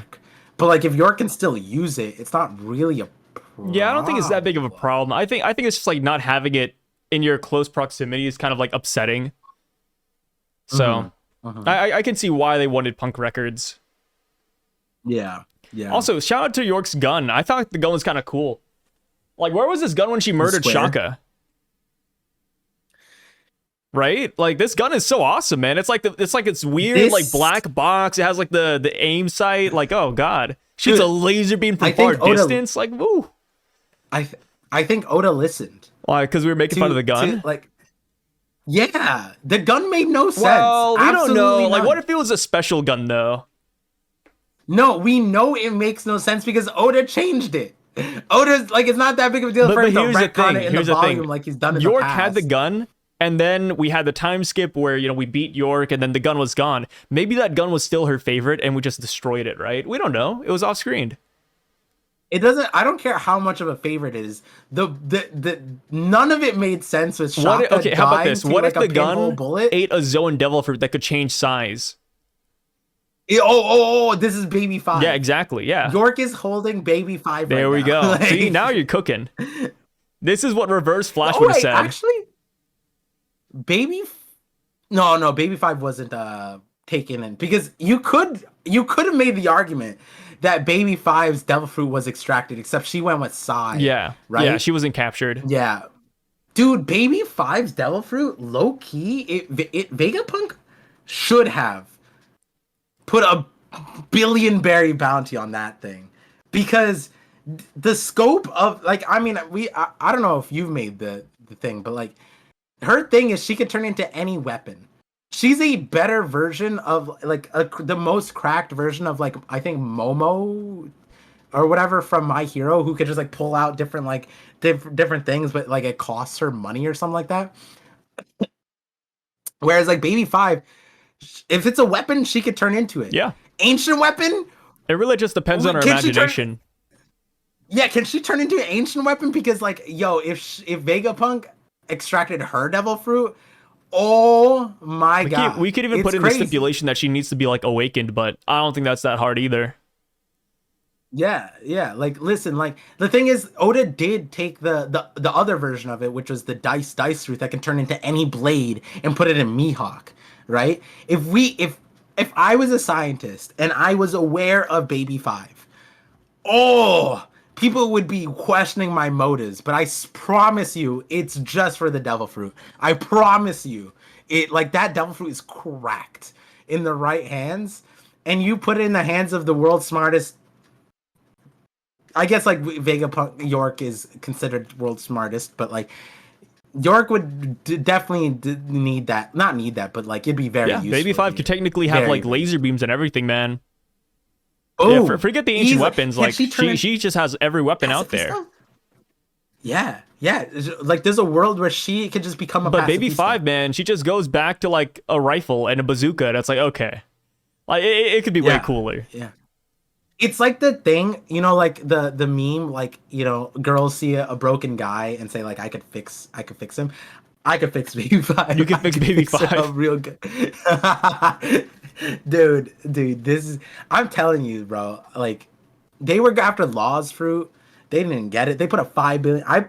We could put a 5 billion berry bounty on that. I'm putting a billion berry bounty on Baby 5's fruit. Like, it's so underrated. She didn't have the best showing on Dressrosa, but we'll see her again, though. It's because she has like the ten tax from Naruto, where like ten had the a bit like she literally has like the Sage of Six Paths, like all the weapons and stuff, and then it was relegated to like the worst character on screen Yeah. and off God, screen. 10. I Baby the five. thing is, man, like I The look same forward to like, you know, this is gonna sound weird, but I do like it when animes have strong women in there, like who can actually fight. Yeah.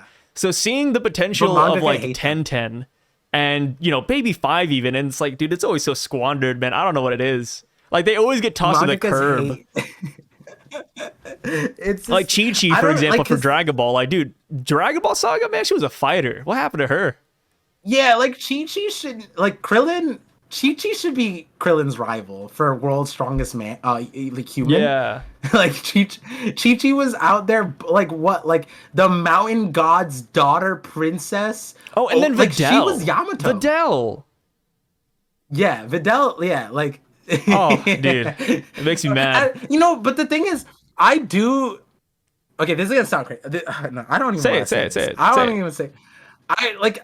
I remember as a kid learning, like I think that as a kid, this trope of like why women aren't in like shonen fight stuff, I learned really hard when Videl had her ass beat by Spopovich. the like the. Yeah, like, cause, he gave it like the I bear hug and that remember- was it. And then Gohan had to like come out and like go Super Saiyan 2.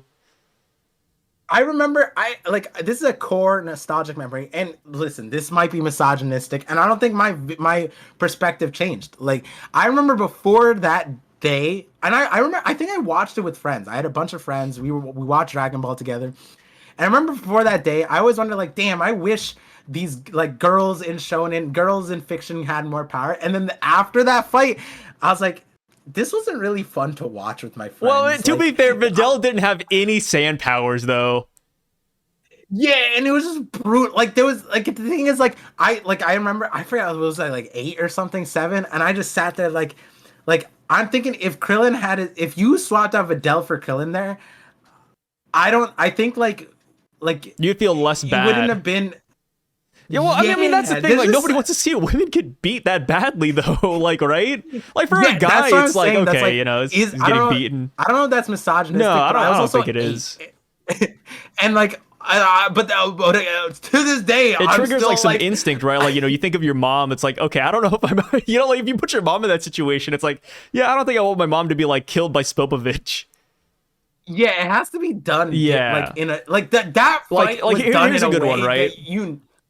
This is why I do like JJK, and people, you know, they'll have like revisionist like thoughts on it, saying like the women in JJK are written badly, but I really like Nobara's fights. I like Yuki's fights, Yeah. and it's like, yeah, like I think that's a good way to do it. Yeah, Even if yeah. the outcome is like, kind that's of, when, you know, it was still great. They're and that's why I like Yamato a lot, because Yamato's a straight fighter. That's why I always wanted her to kind of join, because we don't have that with Nami or Robin. Like they can fight, but they're not like headstrong like Luffy is. You know, Yamato is that person. Yeah, that's a great thing with Robin, right? People might forget this, but like Robin was like brutalized in Eni's lobby. Like she was curb stomped by Spandam, like slammed in the back of the head, dude. Ooh. on the bridge. There was one scene that I'll never And- forget where Robin's like biting the curb, and because she doesn't like want to go, and it's like, ooh, ah, Yeah, Never feels and good, like I man. think like I remember going back to that when I like made Part Vision as a channel. I was like, yo, did I repress this? Like that's crazy. Like I just forget that happened.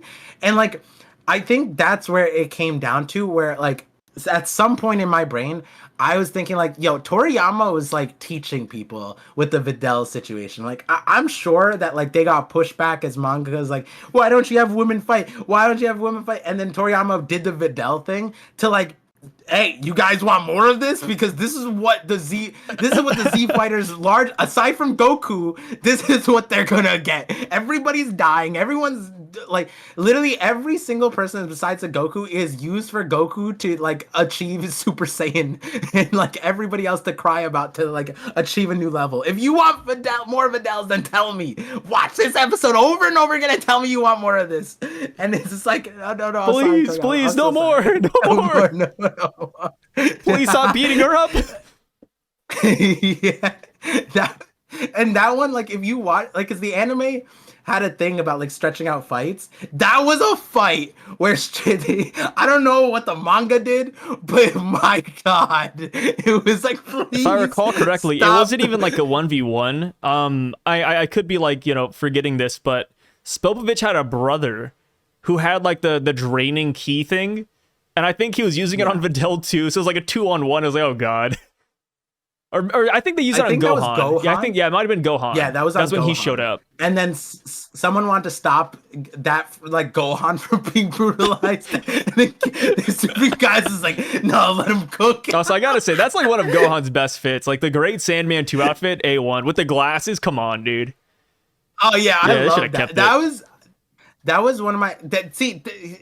I'm sorry, guys. We're going like a big Dragon Ball tangent. Apologies, but to be fair, we all know Dragon Ball. We all know and love it. It's fine. That was one of my favorite filler arcs of all time. Gohan's like Vinland Saga's farming arc when Gohan was in high school, and just like him being a Super Saiyan and just like that segment, yeah. Yeah, the thing that led up into Super Saiyaman, and then the Golden Fighter, and then into the thing, and everyone's just like that was when everyone in his high school was just like, huh? That's him. And I was like, you guys are just stupid. Like, that's crazy. Yeah. The Golden Fighter is just him with gold hair. Come on. And then it's like a meme on Superman a little bit, and I love that. That was one of my favorite like filler arcs that was done at the time. I hate to say this, it was my least favorite. It was my least favorite. Because I like the outfits, like, but I was just like, it dragged. I just wanted another like battle, I'm like a monkey when it comes to that, dude. For sure, everybody would want that. But at the time, the opposites are like what. I mean, One Piece's Dragon Island was kind of cool. G5 is cool, but outside of that, you had the Rainbow Fog. That was a filler arc. We don't do that kind of stuff anymore. Back then, most of Naruto's filler arcs was him trying to find a cat after fighting like a country level villain, and then they're just like, oh, Naruto. To be fair, Naruto had one really good filler arc, and it was the one. No, it had a lot. It had a lot of them. It had a lot. Naruto had good filler. Okay, when Naruto isn't doing flashbacks over and over and over, their filler is actually decent. Like the Six Tails. The Six Tails. When we visited the Six Tails, what do you mean it's not fair? It's literally filler. It's not in the manga. Yeah, but okay, but you're saying the filler arc where they hunted a Jinchuriki? They didn't hunt them. Naruto just stumbled upon him, and they worked together to take down some bad guy. And then we didn't find out he was a Jinchuriki until later, when Pain shows up at the very end and kills him. Spoiler alert. And I'm saying, as a filler arc, that was the one. Three Tails was also a filler arc. Three Tails was also filler. Jinchuriki. Yeah, but the 90% of it was literally them saying, Naruto, you're not qualified for these but here's things. The thing. You have to go find a cat. You can't say Naruto can't use Jinchuriki as filler arcs. That's like saying, in One Piece, like, if a Delafruit's there, it can't be a part of filler arc. Like, no, like, what do you mean? I never said you can't use that as a filler arc. I'm saying the mass majority at the time when Gohan was going to high school and beating up people as Super Saiyan, it was Naruto finding a cat. Naruto wasn't even out by that point, okay? But hear me out. Hear me out. Naruto has good filler. The end of the OG Naruto, the one where we meet the guy with the lightning blade and the blind girl. My God, that was great.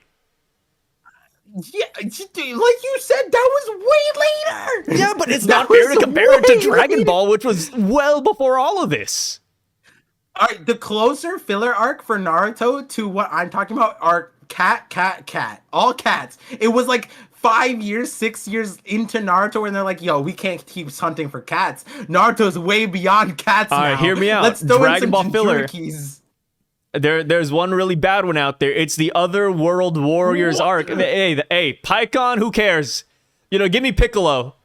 Get the Piccolo knockoff out of here. This is crazy because you're like, you're like hand picking the one good Naruto filler from like a decade into it, and then you're hand picking the one terrible Dragon. I'm not even saying one terrible. That's only like 4 episodes. A terrible random filler, and you're just like, this is garbage. I'm just saying, it's not a fair comparison. I mean, come on.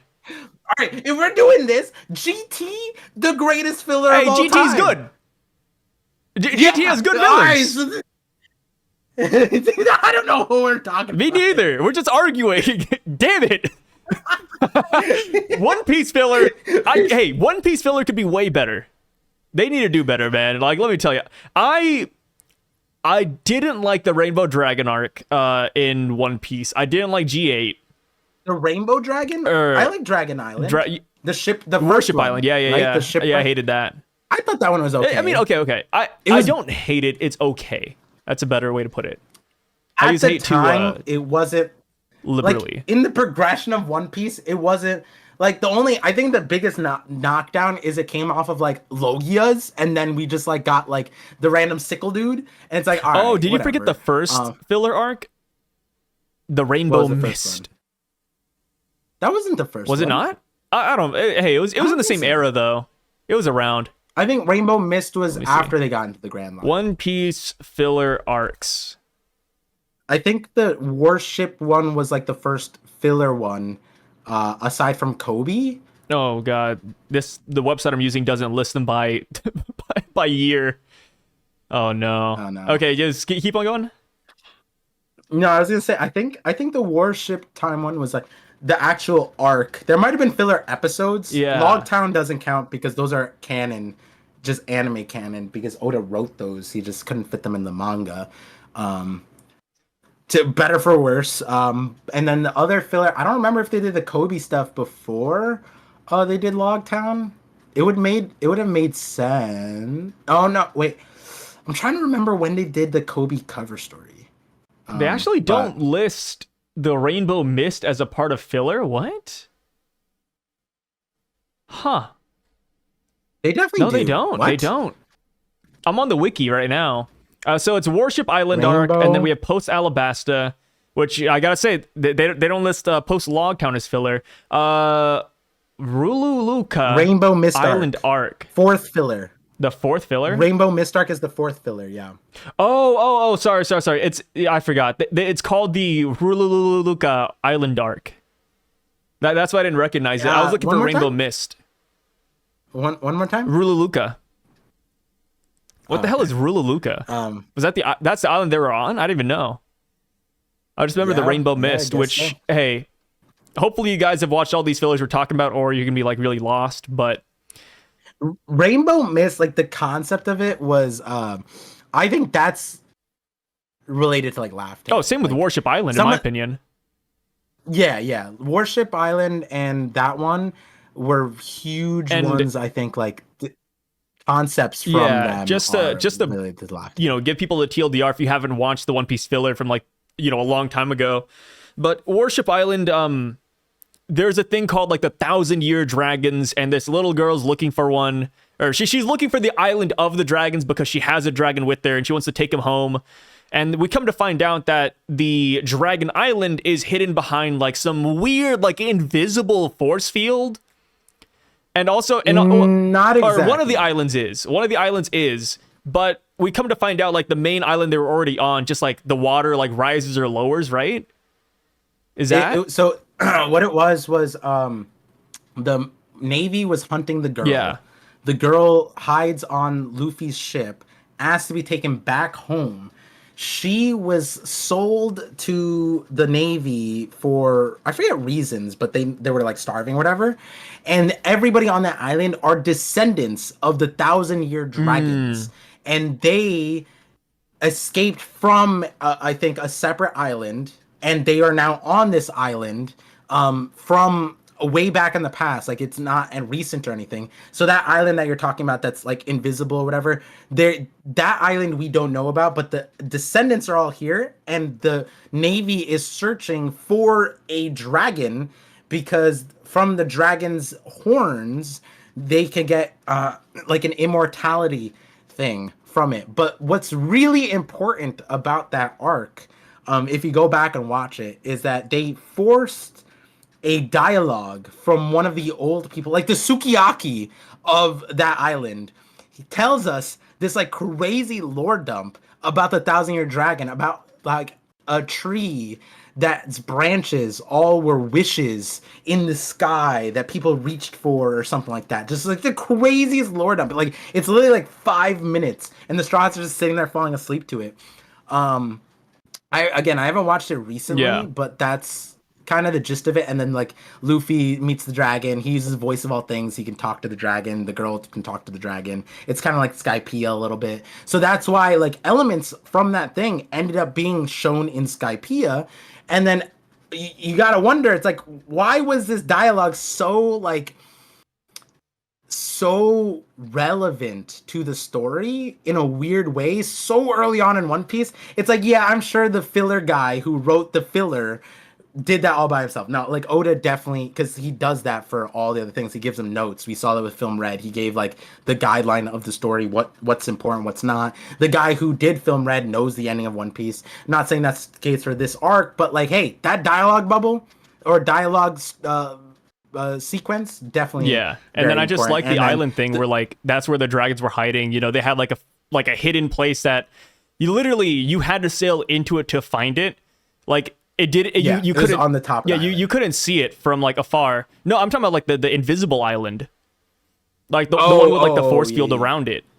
Like it was literally a hidden island. Nami was like, "Wait, it should be right here," and then they passed through like a barrier. And then that's when they could see the island. I'm like, dude, Laugh Tale could be the same thing. Like, that's why you need, like, the exact coordinates. To the Holy Land of Marie Joie, we see that the Celestial Dragons are starving. They're wondering what the hell Akainu's doing. What's going on with the Kuma situation. You know, the world sinking doesn't even matter to us. Like, what are these Like, they got a whole thing going on here, man. And I feel like these Celestial Dragons, they get uglier and uglier by the day. Like, these are some of the most atrocious designs I've seen in a minute.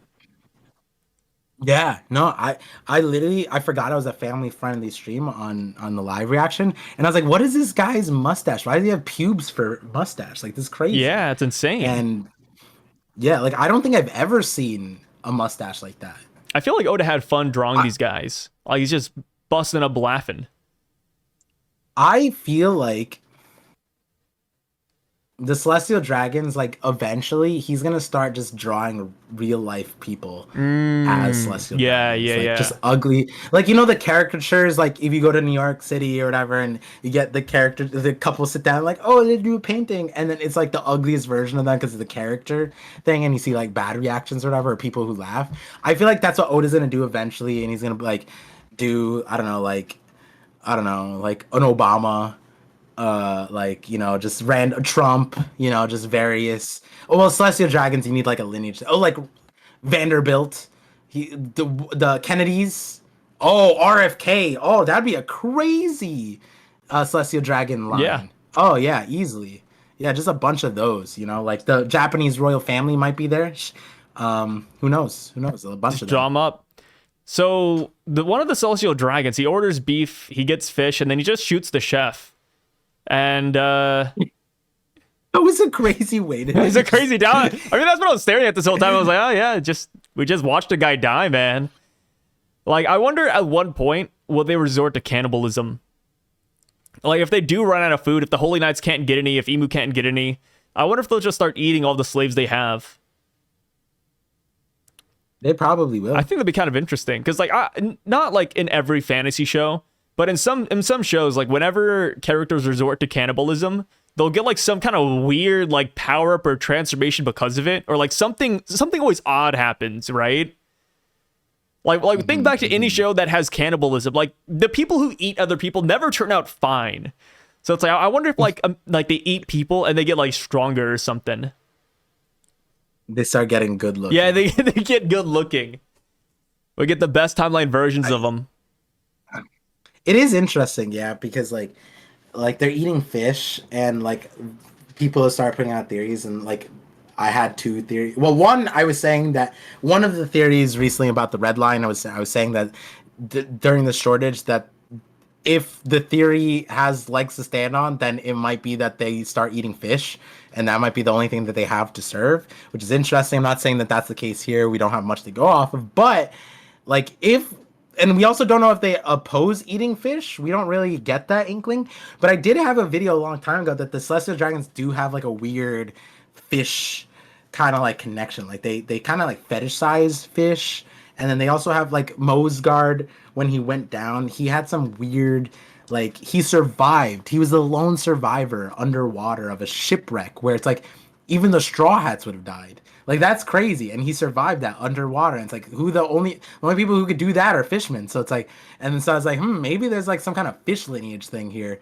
And then there's the whole thing where like Luffy like loves eating meat, fish, whatever, but the like mermaids don't. Mermaids don't eat fish. They're like they don't like eating fish for some reason. And the whole theory was saying like maybe the celestial dragons are more mermaid like, and then that would explain why they have wetsuits, because like they don't want to reveal their lineage, because like if they get wet maybe they get the legs thing, like Kokoro's whole thing is like she has legs, but if she gets wet she gets the fins again.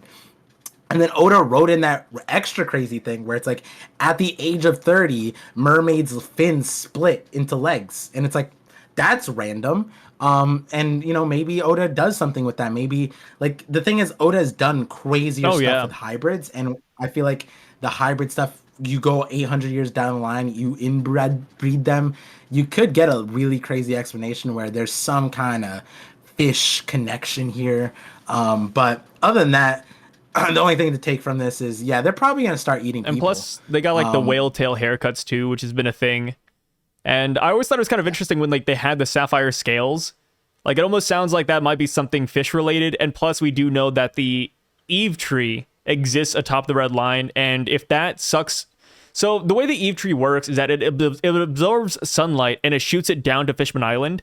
And I kind of wonder if it takes something from Fishman Island and shoots it up. Maybe it's like fish essence in a way.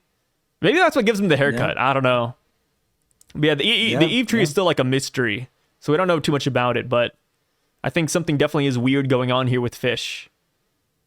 Yeah, and then there's like the Ryugu Palace thing too. Yeah, and people want to take, like, I remember the whole whale, like, again, like, I'm all for being skeptical, but, like, the whale haircut, that one, you can't, like, the people, I remember with my Noland one, like, I was like the chestnut hair thing. People are like, oh, that doesn't have to be a lineage thing. I'm like, so Noland or Cricket who despised Noland just happened to get the same haircut just like on accident, and they're like, oh, maybe you went to the same barber. I was like, after 400 years, like I don't know. Like Oda, obviously the designs are important. Like that Oda does that, so it's like I guess you could say they just all go to the same barber on Marriage Wow, the same shitty haircut, and they just have one going, or Oda's doing a design clue aspect that like the whale tail thing is, and then really there's the whale tree at Zo too. Yeah, a lot of whale things, man. A lot of fish. Yeah, a lot of fish in this damn ocean. Fry. Yeah, and where are they getting that fish? Surprise, surprise! It came from my Kong video. Might have an answer. No, I don't think so. I think they just fish for it. Nah, dude. I'm a denier of the Kong theory, man. So TLDR, to people who don't know, real quick, Par has a theory that Kong exists within the red line, and he has like this, he does have like this crazy fish tank behind him. So the theory essentially says that they're getting their fish from him, or that tank.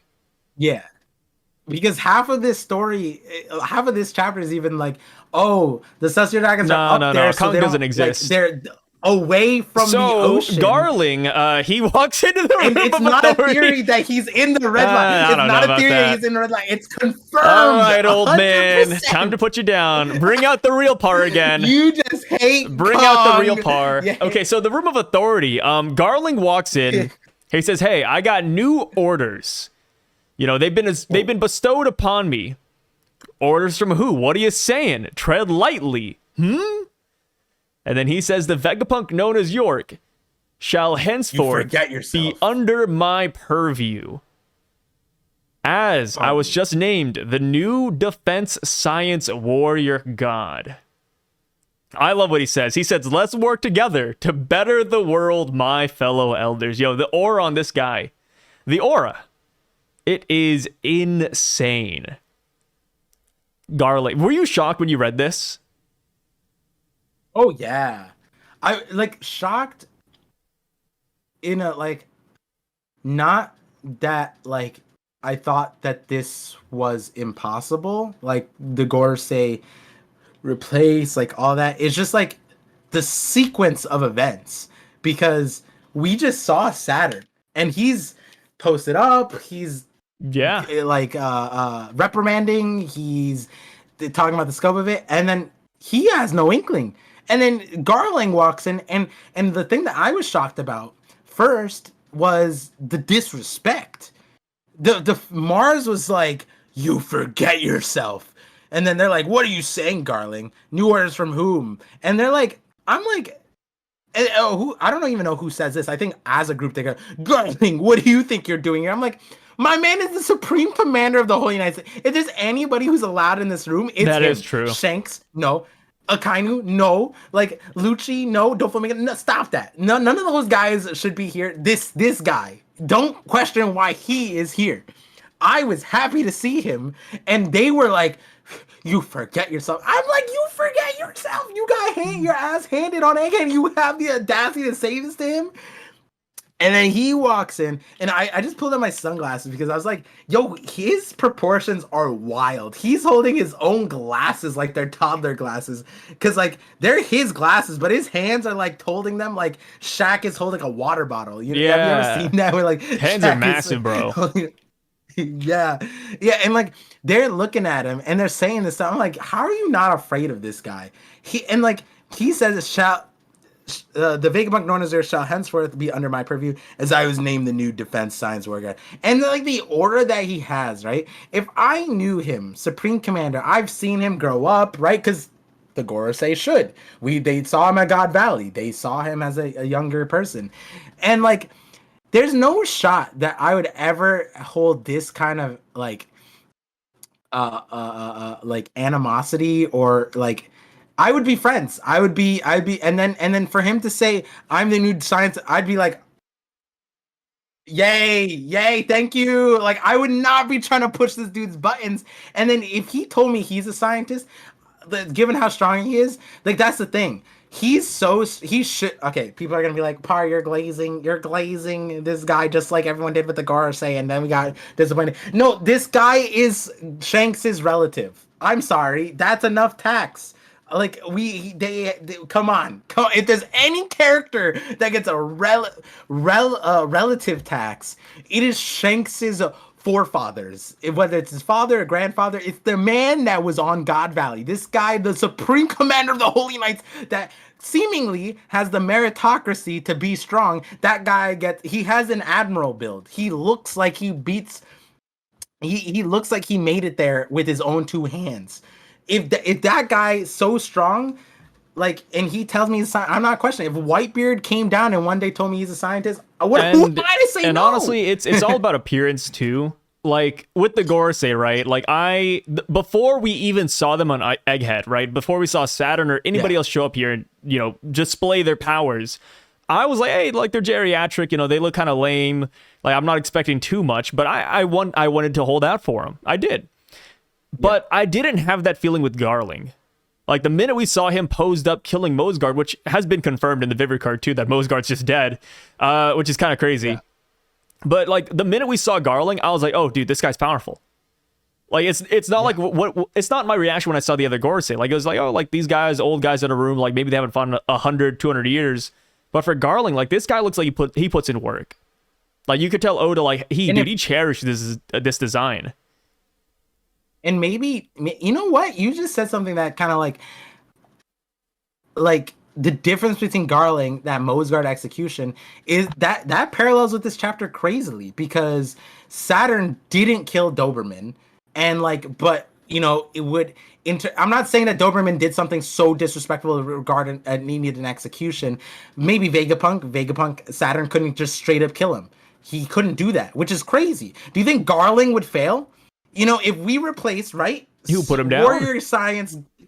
If Garling took Saturn's spot on the mission, would we need the Gorosei to come in, like to that extent? Maybe all the VAs would be dead at that point. Yeah, and the parallel I'm pointing is that Imu did the same thing as Garling did with Mosgard. Instant insubordination was sensed, offed, dead.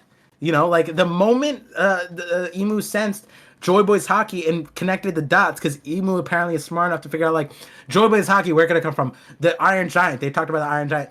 That's you, Saturn. You piece of shit. You started that bitch. And then Saturn's off immediately, right? And the same thing here. It's like with Mosgard. Mosgard is the one who hit the other Celestial Dragon. He's the one who created the whole upset. And there's no hearing. It's just straight up death.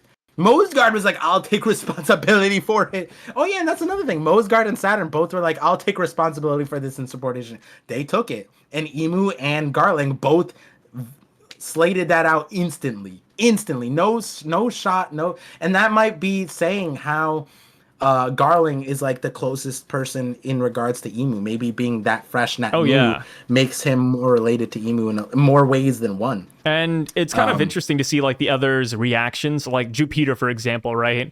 Like Oda made sure to like really trinicate him because he's shown right after Garling says, "Hey, my fellow elders," and the guy's kind of sweating. And it's like, yo, like I wonder what Jupiter feels or knows about Garling. Like, considering the fact that Jupiter's the youngest, I wonder if he, like, grew up with Garling or, you know, he worked with Garling in the past and he just knows that this guy is bad news.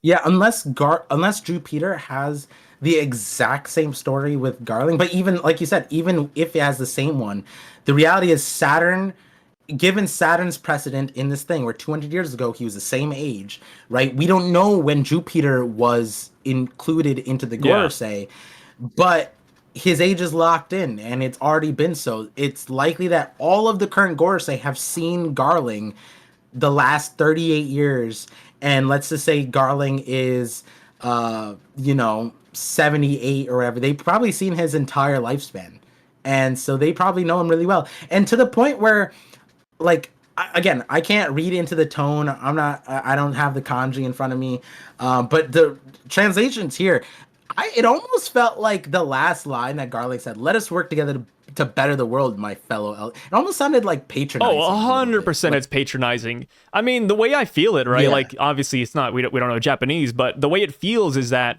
Garling's saying, "Hey, you losers can't do this, so I'm here to help you out." You know, like, I'm the guy they send in to fix things. Which I feel like is the case, and I feel like Garling will take command. And the thing is that, like, the Holy Knights, for example, right? Now that Garling is a member of the Gorosei, I feel like every order Garling gives out to the Holy Knights, they're going to trust him rather than the other Gorosei members, just because he was the most recent Supreme Commander.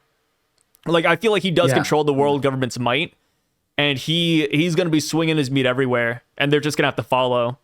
Like, the other Gorosei members won't get too much input in, which kind of feel bad for him. Like, you know, when you really contextualize it, they've known Saturn for 200 plus years, right? Like, we don't know how old all of these guys are individually, but brother, like they, like I said for the VAs, like they were the Straw Hats. Like, these are the Straw Hats. Like, these guys have been around for so long together.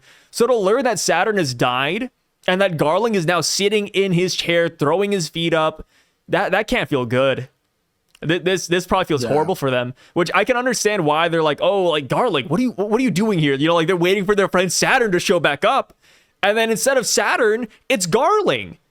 So I kind of understand why they're shocked and not happy to see Garling here. Like, it makes a lot of sense when you really think about it. Like, imagine you have like a friend group, right? You got 5 of your best friends every night. You hop on Call of Duty, you're playing, and then one day your friend doesn't show up. And instead, it's his cousin, and his cousin's like, "Hey, I killed your best friend, and now I'm here. You know, I'm running the squad." It's like, what? Huh? Like, what do you mean? Like, it's got to feel bad. Did the Gorosei say anything about Saturn? I forget. They didn't say anything about Saturn, and I kind of hope we do get that. I hope, like, you know, next chapter we see like the Gorosei, you know, scrambling around some bingo cards, and they're like, "Hey, Saturn, he's dead." Like, how do you feel about him? And they're like, you know, like, they're making coffee and they're like, you know, shedding a tear. Like, I just want to see like how they feel about this whole development. Well, and the thing is they shouldn't be okay, so like, to add to your analogy, right?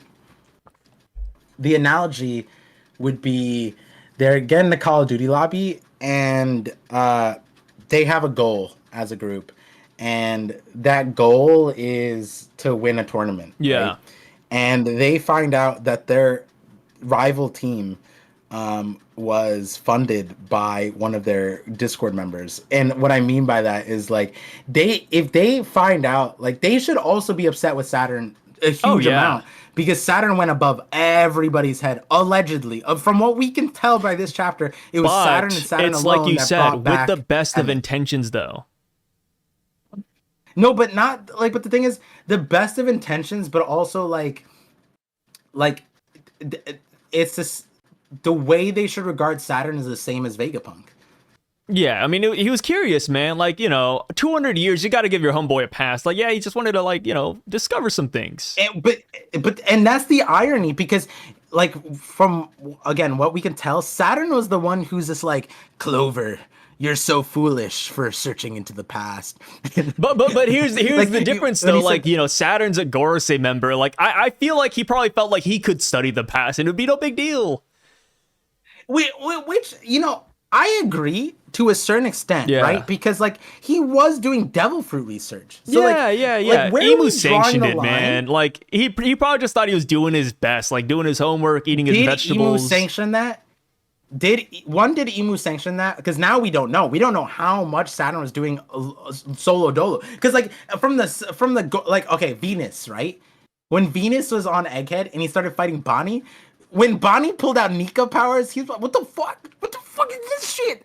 You remember, like he's Saturn, what the fuck? And then Saturn didn't say shit in the Discord call. He was just and Venus like, "Hey, Saturn, respond. What is this? Why'd you feed the mid lane?" Yeah, why'd you? That's literally like if we were to make like our own dialogue, like I swear an abridged version of Venus. It's crazy how everything can get tied back to League of Legends when you really try.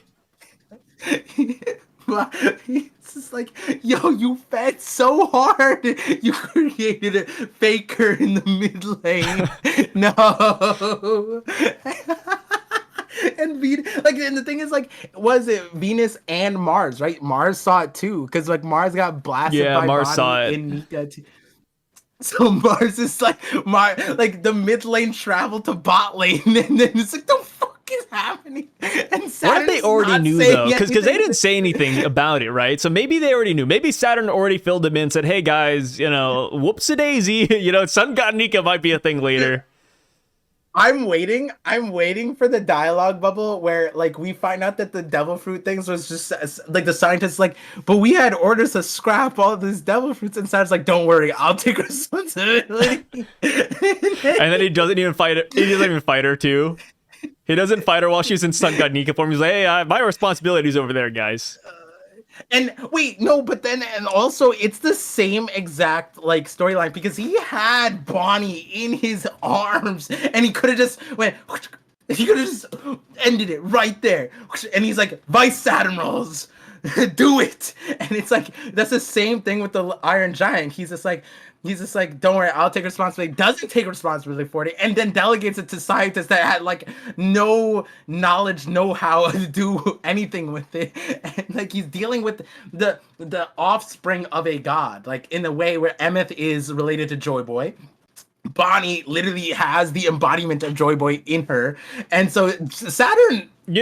Saturn was like the biggest. Here's the thing. He's that guy in your friend group that like you never knew was the problem, but he is. I really wish this comes true. It won't. But there's a show that I really love, like one of my favorite animes, Kaiji, and the main villain of season 1, who is like an all-around evil guy. He has a spin-off show called Middle Manager Tonegawa. And you follow him through his daily life, and it's like the most, not wholesome, but like you kind of start rooting for him in a way. Like just like daily activities, like, managing the office, work, making people do things, slave drive a little bit. I hope Saturn and the Gorosei get that same like spin-off treatment where we just see their daily lives and they're just really good guys. Like, they come together, every night before bed, they like, clap their hands. I don't know. Like we need to like really make the Gorosei feel good. Give them their own like Ginyu, like give them like a Ginyu Force spin-off show or something. I had a flashback to one of our conversations, and I think the topic was starting off on does Saturn die by the end of Egghead? Obviously not like this. We were, I don't even think the Gorosei, all of them were there. It was just like Kizaru was put down a little bit. Saturn's like, can he stop everybody? What if Zoro comes down? What if Sanji, Zoro, Luffy are there? And then, we didn't even have Gear 5 Bonnie yet. We didn't have the Giants yet. And we were like, what if, does Saturn die? And then we were like, is it better? Is it worse? And then we were talking about, I was saying, Saturn after Egghead, it has there's so much work Oda would have to put in to rectify his portrayal at that point. And then you said, and this isn't the first Psy bullshit. I don't think I said he would die. Wait, what if? I think I thought he'd survive. No, you didn't. No, you said, Par, what if we get his laboratory and he gets buffed up in his I remember laboratory? That. Like I said, I really thought Saturn would live. Like when people said that Saturn would die, I was like, okay, that could happen, but just not at the hands of the Straw Hats, which it didn't. But I never suspected that Imu would kill him, right? I knew that he looked bad. He might have to talk to Imu afterwards, but I wasn't expecting it, man. I wasn't expecting Imu to do this. I didn't think Saturn would die to the Straw Hats either. But the part that I was talking about is there's no saving him after the story, after this part. There has to be a crazy there had to be the theory of they're stronger at Meridua, or they're stronger closer to Imu, or Imu didn't give them all the buffs, or there was some reason he couldn't come out full force on Egghead. All that stuff. And then your ass said, "Yo, Par, what if he's stronger in his lab, bro?" Hear me out. Okay, that can still happen. What if, what if Garling, now that he is the science defense warrior god, what if he gets Saturn's lab and then next time we see Saturn, he's 10 times stronger? Whatever that means, because we don't know how strong he is right now, but what if next time we see him, he starts getting a hunchback like Saturn, he has a cane like Saturn? And what if half of his face is actually Saturn? He's starting to morph into Saturn just because he's the defense guy. I got a better one. What's up? I got a better one.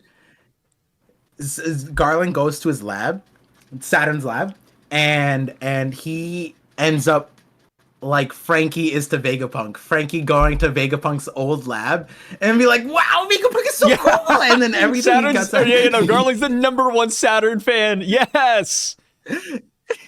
Saturn planned so far into the future that he created his own will, that gets imparted to anyone who steps in his lab. Wait, here's one better. What if Saturn is a better scientist than Dr. Vegapunk, and when he gets to the lab, he sees that there's 10 more Saturns being made in test tubes? Yeah. Oh no! It's I remember. I forget how I said this, but spider babies. Yeah, spider babies are. I remember we talked about spider babies with Saturn because I remember now because I brought up Naruto and Kibimaru, who's the spider guy that fought Neji. He had a giant spider, then he cut it open, then a lot of mini spiders came out. So it's maybe that's it. Maybe Garling actually commands Saturn's spider army. I don't think this is the last we've seen of Saturn. We're not even there yet, but I still think that we could get not Saturn, but Saturn's experiments in this story, which we'll get to here in a minute. But Garling, though, now that he's a member of the Gorosei, do you think he has a transformation? Yes or no? Or do you think he'll get one? Will he get immortality? That is the $1 million question. Yeah, I mean, so. I mean, we're going to talk about it after, but the scope of how Saturn dies, right? It's the power was revoked. Yeah. And it implies that the power can be given. It seems he aged up to his skeleton, which, if that's the case, then the power that Imu... Because Imu inflicted it. There's no doubt in my mind that Imu didn't... Imu pulled some kind of trigger, mentally, physically, whatever it is, pulled some kind of trigger, revoked some kind of imbuement. That imbuement allowed him to stay the age he was for 200 plus years. The question I have, and I don't have the answer, because I'm not... I like your idea, where I think that the Holy Knights or the strong people, they had their own transformations. I don't think that the Gyuki gets passed on. And to substantiate that, right? At this point, like I'm sure a lot of people, especially on this channel, has watched Sai's theories about what he thinks Garling is, which would be like a werewolf type of situation, right? And that would make sense by Jupiter's Yes. precedent, where like if we were to say the old Gorosei had a Japanese yokai type thing, and then there's the sandworm, and hey, Jupiter is the only randomly young one. He's the only one that's apart from that. And whereas if that could be the same thing with Garling. Garling could be a werewolf and he could stand apart and he could have his own transformation. It could be that there was another like, not to paint a picture here, but like Mars kind of doubles this, but like Germa, their background is like the Garuda, right? And like maybe one the Gorosei was the Garuda, and then Sanji's dad Jupiter replaced that one, and that could be how things tied in, where it's like the irony of like everyone calling him Sanji's dad, and he replaced like one of Sanji's ancestors who was a Gorosei. I don't know, but and if you're wondering why that would make some sense, it's because Germa, their flagship and their like main kingdom is Saint Germain. And if you go back to Whole Cake Island, Judge talks about how hundreds of years ago their kingdom was like, he's trying to restore their honor, their whatever of their previous legacy that existed, and that's why he did like the northern conquest, taking over like the North Blue or whatever. And in the background, they have a whole throne room where the Garuda in the background and all that stuff. And he's dressed up like the Garuda a little bit. So it could be something like that. And so that's why I think that Garling probably has his own transformation. How they get that transformation, I don't know. Because it's like we've seen Garling age up. When did he stop aging? Can't say. Don't know. Is it now? And that's why I think Saturn, the Gyuki, is separate from Imu. Gyuki is him. The immortality and regeneration, that stuff, not the immortality, the perpetual age and the regeneration, that's probably Imu.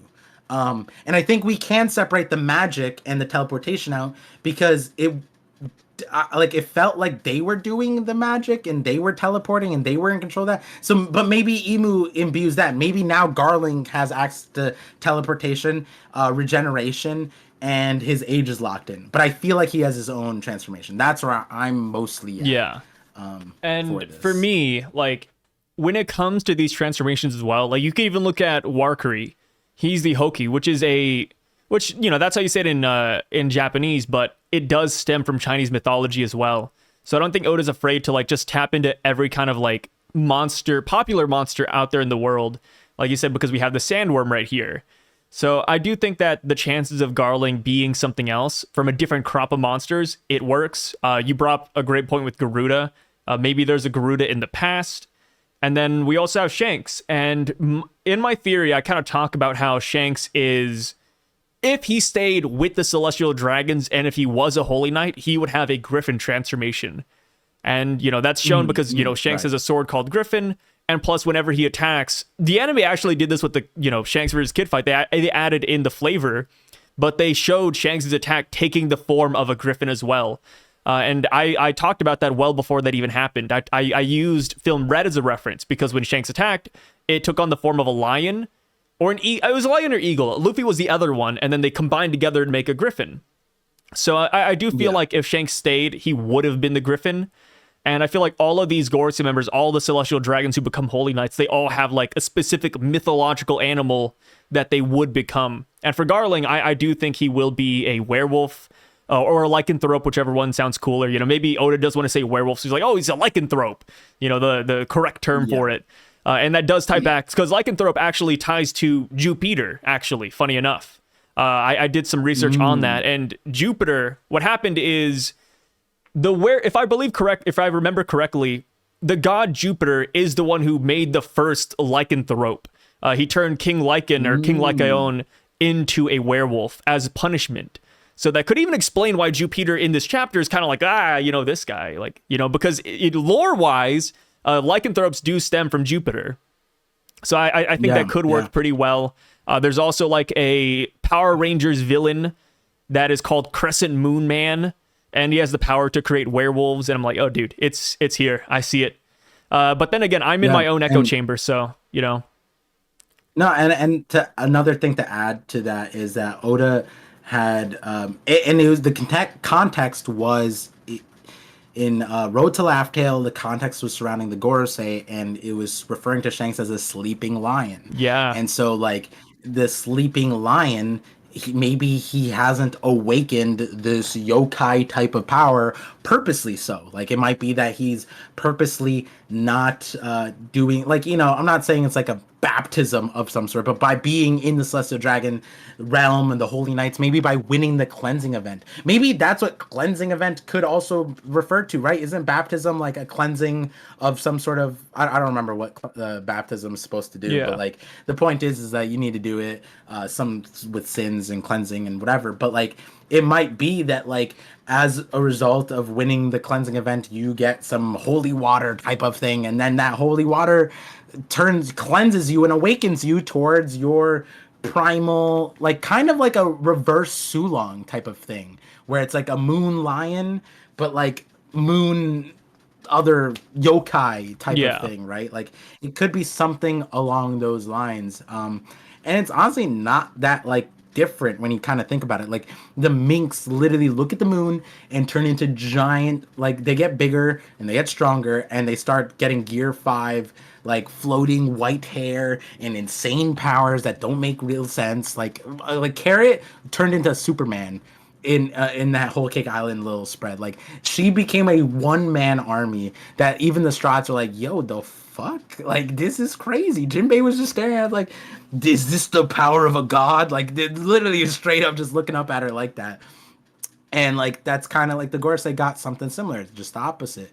So yeah, I definitely see that. I don't think it's crazy. I think it would fit really well. And I told you my version of like Sai's version of it is that like the yokai thing, and I'm believing his version more. I just like, because I had it way when the Holy Knights were debuted, and I like sticking to my guns with the crazy ideas, even if they don't come true.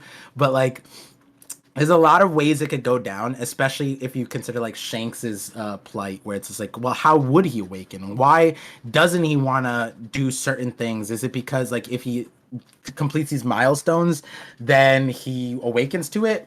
Maybe that's why he's been lazily waiting until a certain point. Lazily, I'm saying like in a kind of a rude way, but it's true. Like Buggy would say that too. It's like, why did he wait until now? Maybe it's because if he follows through with it now, he will awaken whatever thing that Garling already awakened and the Gorosei already awakened. And maybe Mihawk is a character that we might see that sooner rather than later. Maybe Mihawk and Shanks are kind of like foils in that trope, where it's like Mihawk is a character who did awaken and fought it or something. And that's why I like the werewolf idea a lot. You know, I hate, you know, regurgitating my own ideas over and over, but like with Mihawk, you know, he obviously has the vampiric themes going on. So I think with Garling being a werewolf and then having Mihawk being like, or Mihawk's parents, or, you know, if he's a celestial dragon, having whoever fathered him being a vampire, I think would work really well within the Holy Knights too.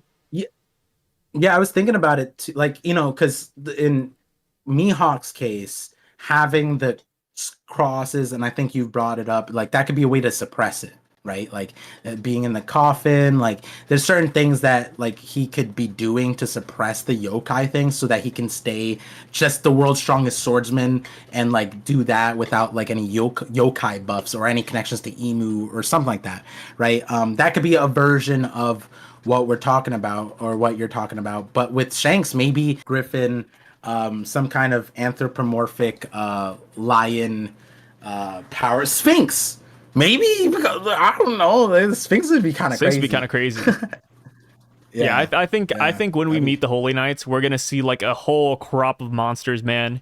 And I'm excited. And you know, I know people are kind of sick of monsters because we just got off of like Wano with the Zoans, but I mean, I feel like Oda's not afraid of it, considering the fact that there's so many different monsters he could pull in.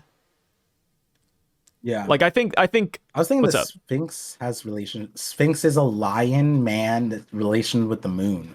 Yeah. We could totally see a Sphinx. I mean, there's an island called Sphinx Island too. Maybe. And we've seen Sphinxes maybe that's his brother. Yeah. Maybe it's Shiv. He's a Sphinx. Or Penetrate.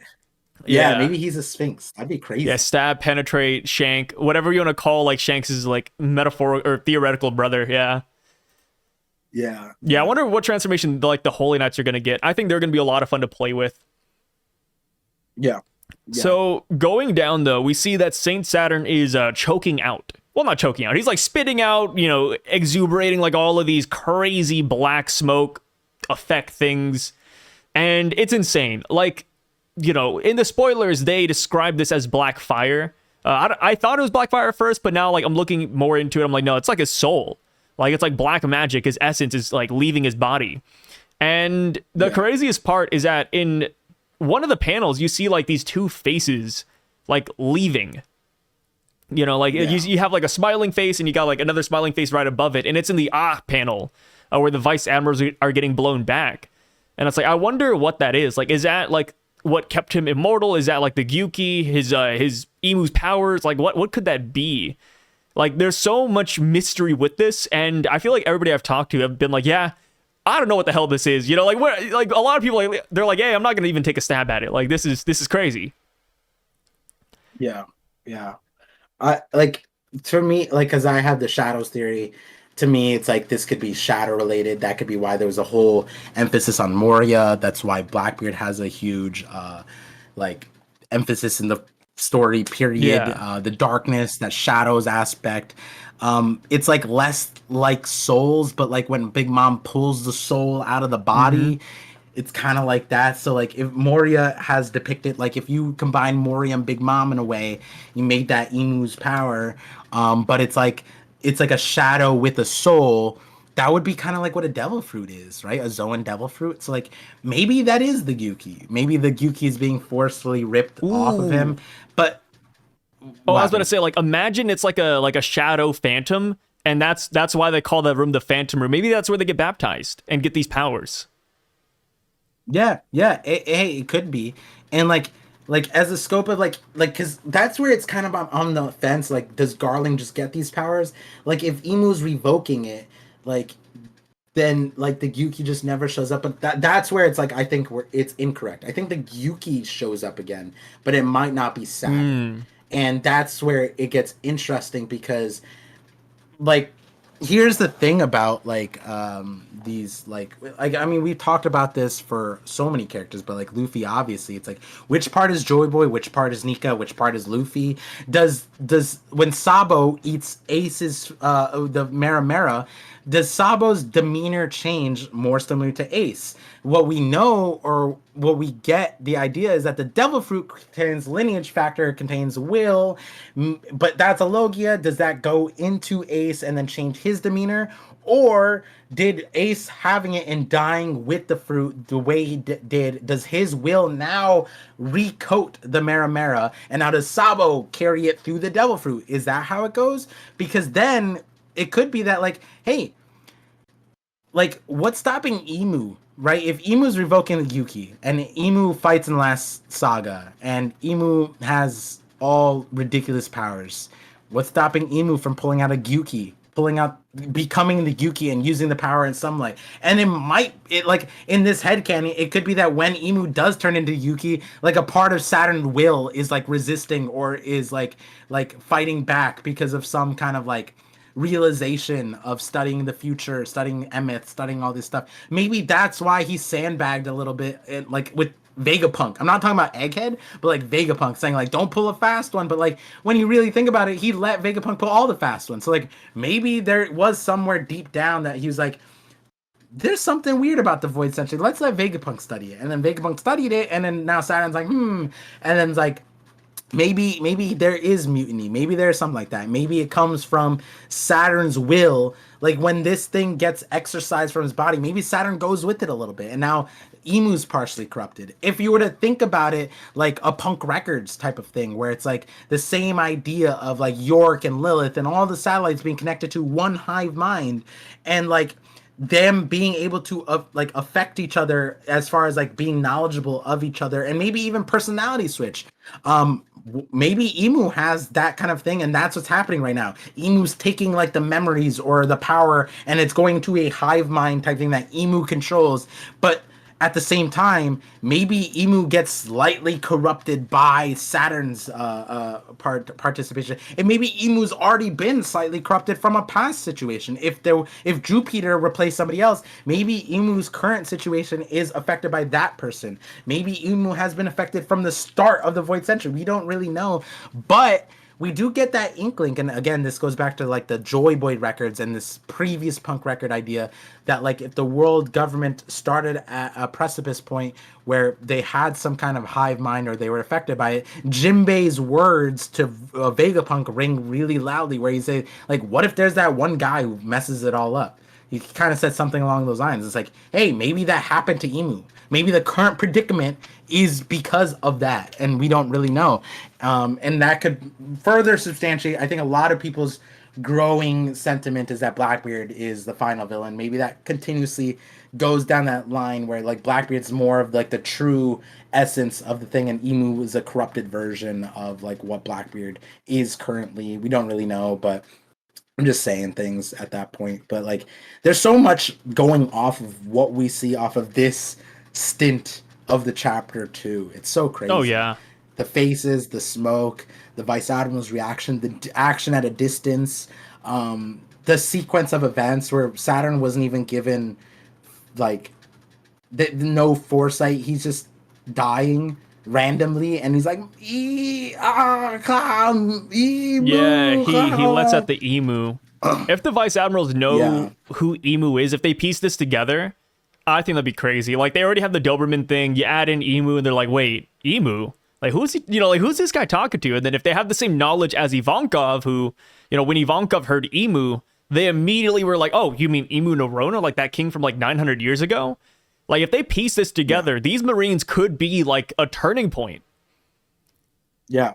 But at the same time, I do want to say, they might not. Yeah, oh, because, 100%. like, in the mix of all the screaming, like for them to, they'd have to be like the cracked history buffs, like one of one Ivan. But here's the thing: this feels like one of those things the anime will do, where like while Saturn's dying, he doesn't say it once, twice. He says like 10, like Imu, like, and then the anime is gonna probably do something like that. Like I could see it. Yeah.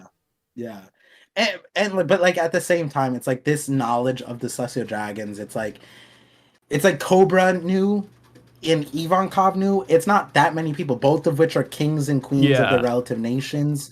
So it's like it's not saying that the Vice Admirals wouldn't know, but it's not that common knowledge yet that they will know.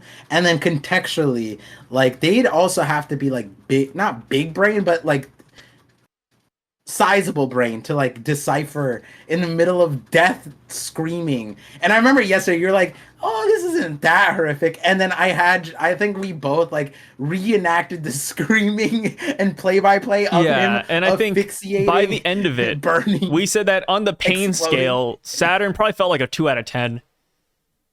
No, not we. You said. You said 2 out of 10. Which is Saturn like, is probably like a 2 out of 10. He's not that hurt. Yeah, asphyxiating. Can't even like put words out. He can't even like say to a 2-syllable name without like screaming. Hey, to be fair, E and Mu, like though, if you break it down like Gomu, those are numbers. So E is 1 and then Mu is 6. So maybe like he's saying like the scale is like 1 to 6. Between there, like it's not a 10. Yeah. The 16, the holy number. Yeah, the holy number, man. 16. Yeah. Which is like, I remember thinking about that, like Imu being like the 16th kid of Nerona, but like we still don't have enough to go off of that. Also, either. it's kind of cool that now that we have, so in the anime, like they showed like the actual silhouettes of the Holy Knights, like more distinguished than what the manga showed, which is kind of crazy. They actually outlined every member in white. And if you take the Gorosei, Imu, and the Holy Knights and combine them all together, there's 16 of them. So it's like, damn, dude, like Oda's really going on the 16.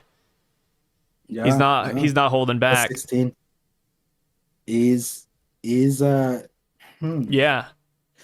There's something else but there's a lot of 16s, man. Yeah, I mean the 16 thing is a huge, obviously trope. With I remember people trying to force the 16 lasers on the Lucia, and then the anime was like, nope, it's like 1,000.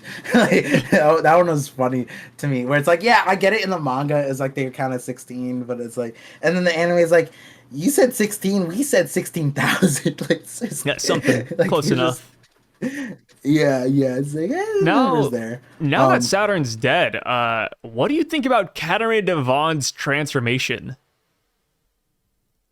Yeah, like that one, it took a little bit, but yesterday on stream, kind of came to the conclusion that the what I feel like makes a lot of sense would be like, well, and you know what, this actually supports the idea that like we have to understand what is Emu and what is not, what is Saturn, because that would dictate what the Devon got a control of. And so my thing at the end of it was like, okay, if Devon copied Saturn while he's, a Gorosei Yeah. member, I'm not saying that Devon automatically taps into like the Emu Force, but I would believe the notion that like when she touched him, she and then eventually transforms into him, she might gain the telepathy that he has. Like the because even Mars was showing that too. Mars was like flying over the island, like I'm trying to sense the telepathic waves of the Denden Mushi. It might be that Devon gets that power as Saturn and is able to like eavesdrop into what the Gorosei are talking about, what Emu's saying or whatever like that, and that would play crazy for Blackbeard's whole thing. But also, it might be crazy for just the Blackbeard, being able to like track everybody, because like if they're able to sense the Denden Mushi in the voices, maybe Devon is able to hear the Denden Mushis. Like we don't necessarily know how far that goes, but like because now that Saturn's dead and Emu knows that, and the Gorosei surely will, now they can't really use that on that front. Now on the side, like as far as impersonating them and getting the world government to like substantiate it, it's because like the 9 vice admirals literally saw him die. Yeah. So on the vice admiral level, the word spreads, Saturn's dead. Like at that, like yeah, maybe the world doesn't know, but the vice admirals, they might know. You know what I mean? It's not like Emu's in their ears going, "Don't say a word." Like I don't know if the vice admirals are saying getting that, but like on the other flip end, before all this happened, I think I fully subscribe to the notion that the reason Devon had the mission was to get the Seraphim hierarchy thing, not to control the Seraphim, just so that Blackbeard, like when Blackbeard fought them on Amazon Lily, it was just like, yo, like I don't want to fight these guys, like you know what I Yeah. mean. And then he sees Kobe command them down, and he's like, what? He can command them. He has Kobe in his clutches. He has Pudding. He didn't even need to extract the sword stuff, because the sword stuff was just like told to him by Kuzan. And the thing about that is that if Kuzan knew, like, because Kuzan knows about sword, and like it seems like all the admirals know about Vegapunk and the SSG project. Like maybe Kuzan knew about the Seraphim stuff to a certain extent, but maybe he didn't. One way or the other, there's two people there that he could get Seraphim logic from and figure out like, oh, there's a hierarchy. And if Kobe knows the hierarchy ends with the Gorosei, then the mission is to Devon, yo, go infiltrate Punk Egghead and get the highest hierarchy, which would be Vegapunk, and then that would line up with what Devon says when she sees Saturn. It's like, we didn't think that you'd be coming down, but this is a fortunate event, and then mission complete. So that would explain why, without knowing that the Gorosei would be there, at the tail end of the mission was still completed by just touching the Gorosei. It would be that they're the highest hierarchy, which would be better than Vegapunk. If she was aiming for Vegapunk and she get the Gorosei, that's the fortunate, happy ending. And it would kind of line up with that. So it's like there's two birds, one stone. I would imagine if she transformed into Saturn, she'd still be able to control the Gorosei, and that could be the situation that the Gorosei find themselves in, where they command the Seraphim to do something, and then they lose control, and they're like, wait, what? We're all here. How did we lose control? Is it Emu? And then they're like, no, and then you just hear kuh, kuh, kuh, kuh, kuh. And it's just Devon as Saturn telling the Seraphim to not to stand down or something, or to like self-implode, or that would be crazy. Self-implode would be wild. But you know, the point is that there's like two sides of it, and I think it's communication based. Like Saturn, like his voice being able to command the Seraphim, but also his telepathy, possibly being able to tap into the Gorosei place, and the Dendenmushi tracking could all be lining up to how Devon is used later. Yeah, on, I mean, and with like the whole Saturn transformation, like it goes back to whether or not Imu allows this to be public knowledge. Yes, the vice admirals know, but maybe they get an order saying, "Hey, don't mention this to anybody." And if Imu wants to go that route, then it's like, okay, like maybe Saturn could still be useful in like certain countries that don't know any better. Which I think would be kind of silly. I don't know what Blackbeard would do there. Like, hey, give me your food, or, you know, give me your money or whatever. And then they'd be like, oh, you know, it's Saint Saturn. We can't do anything. But another thing with Saint Saturn too, so the world knows of Saint Saturn. Like, people know of the Gorosei. Like, one of the Marines said, oh, there's a picture of him. I recognize this guy. Do you think it's common knowledge to know that Saint Saturn's been around for 200 years? Yes, for the Marine, like so the way I look at it is, it's common knowledge, but like, you know, we could use America an example, right? There's Americans who don't know who their own governor is of their state, who the state senator is. Like, they know that their like legislative branches, like the Congress exists, but who's their congressman? They don't know. If you ask the like average Joe in your city, the likelihood is that they might not even be voting, right? Like, that's the crazy part. That's why there's always a huge voting campaign, because voter turnout is usually really poor, especially for like local stuff.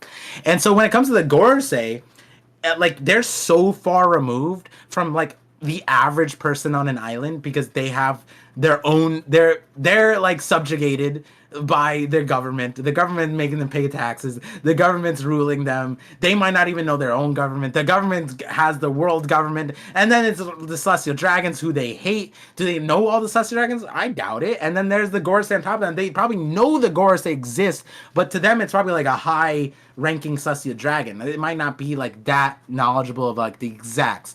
But with the Marines, it's slightly different, because I think earlier on they even said like the picture, like they said like there was a picture of them or something like that of Saturn.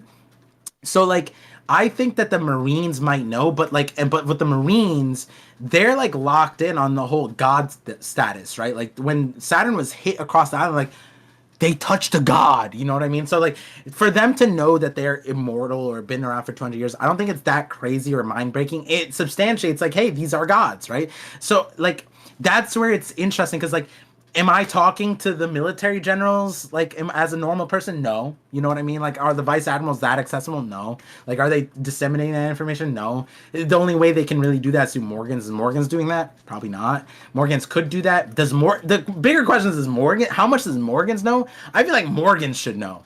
Morgans 100% should know. Like, names, he should know people. He reported on God Valley, so like, he should know about Saturn. He should know about Garland being the champion. He should know about a lot of things. And that's the question, like, why does Morgan redact it? All that stuff. But the common knowledge thing, I think it's I don't think it's as problematic for the world building that Oda has created to create, like, even the death. I think the death not being told, like, Oda can create a bunch of different explanations. The vice admiral's not, it'd be a self-imposed thing. Like, they themselves would be like, yo, maybe let's not talk about this. Like, you know what I mean? Like, it would be kind of funny if Devon uses this transformation in front of some of these like vice admirals, hoping to fool them, and then since the vice admirals can't say anything, they're like, just to kind of like give them a side eye, like, what the hell is going on? Yeah, I'd love that. Yeah, and then that would be crazy, because then you'd see like Doberman hitting Saturn like as a poetic hit back, but he knows it's not Saturn. Yeah, and then everybody else who's there is like, did he just hit a Gorosei? Yeah, imagine they give Doberman that moment. The first Marine to hit a Celestial Dragon is Doberman out of everybody. That'd be sick. That'd be so sick. And then it'd be like a dog sniffing out a fake. Oh, like and a Dobermans true are highly Doberman. intelligent dogs. Yeah, sick 'em. sick 'em, and then goes after Devon. And what is Devon? A kitsune, a fox. I like where you're going with this. This is a certified Par vision theory. Look at that. Doberman is going to be the first one from the Marines to break the ranks and slap a celestial dragon in the face. Not just any Saturn. Because he knows it's really a fake. Saturn. It's not because he hates Saturn. Yeah. I mean, he probably doesn't like him, but normally he wouldn't do it. But yeah, because he knows it's a fake. No. it's done. Listen, if Doberman held grudges, my man has plenty of scars to go Yeah, after. he's missing an eye. Got like a bajillion scars. Like, my God. Which, hey, moving on to the next part, though, we got the Vegapunk coming into play.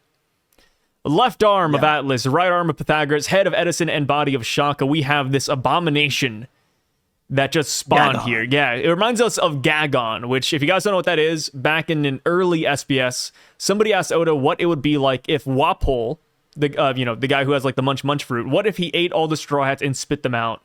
And he drew something that looks just like this, actually, except instead of the Vegapunks, it's the Straw Hats.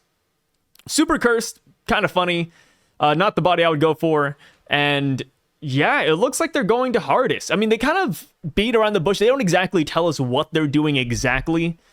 They're like, hey, we need money, we need resources, or we can't do anything. And then they're like, oh, yeah, we'll leave that to our partners. And then they contact Hardest. And it's like, okay, they could be talking about Hardest, but Hardest is also another guy in the sky. So, like, is that who they're looking for? Or do they simply need some help, navigating this cloud thing? Because Hardest, like, while they have some funds, they're not, like, rich per se. Like, they go down, they sell their rain. Like, sure, they have money, but, like, do they have enough money to fund Vegapunk? And then when it comes to resources, like, they got plants up there, but, like, resources, I don't know. Like, there's a part of me that still thinks that it could be Dragon, because they did contact Dragon earlier on, and with how a lot of the Vegapunk storyline has progressed, it is those small details that comes back into play. So it's like, did Shaka really just call Dragon and said, hey, I'm dying, and that's it? Like, hang up the phone? Or is he going to be like, hey, like, we need you to set up some fundings and resources for us, we'll be there later? Like, that could be it. I think it's the Revs, but, like, also a huge thing is that the dragon that Vegapunk shamed at Ohara is not the dragon of today, because Dragon now has 8 kingdoms, maybe 7 kingdoms, and a whole under army his belt, and so, like, and Kamabaka Queendom as well. I don't know if that's considered one of the 8 kingdoms. It probably isn't, but, like, so I think that Dragon has a lot going for him now to be able to front load a lot of what Vegapunk needs at the moment. Vegapunk has like almost a mission now. He's not like, I'm gonna make a microwave that makes food anymore. I'm not gonna make a random recycle dog. I need to counter the mother flame right now, or the world ends. Like that, he's maybe he makes like the anti-Pluton, anti-Uranus device, right? Yeah, like, and it could be super silly. Maybe it's just the bubble. Maybe it's the bubble thing. And like I always love that idea. And hey, Witheri is a good place because it's a cloud island, yes, but there's 2 things about it. I'm not going to mention the second one, but the other thing is it's floating by a bubble. There's a bubble in the center of it that holds it up.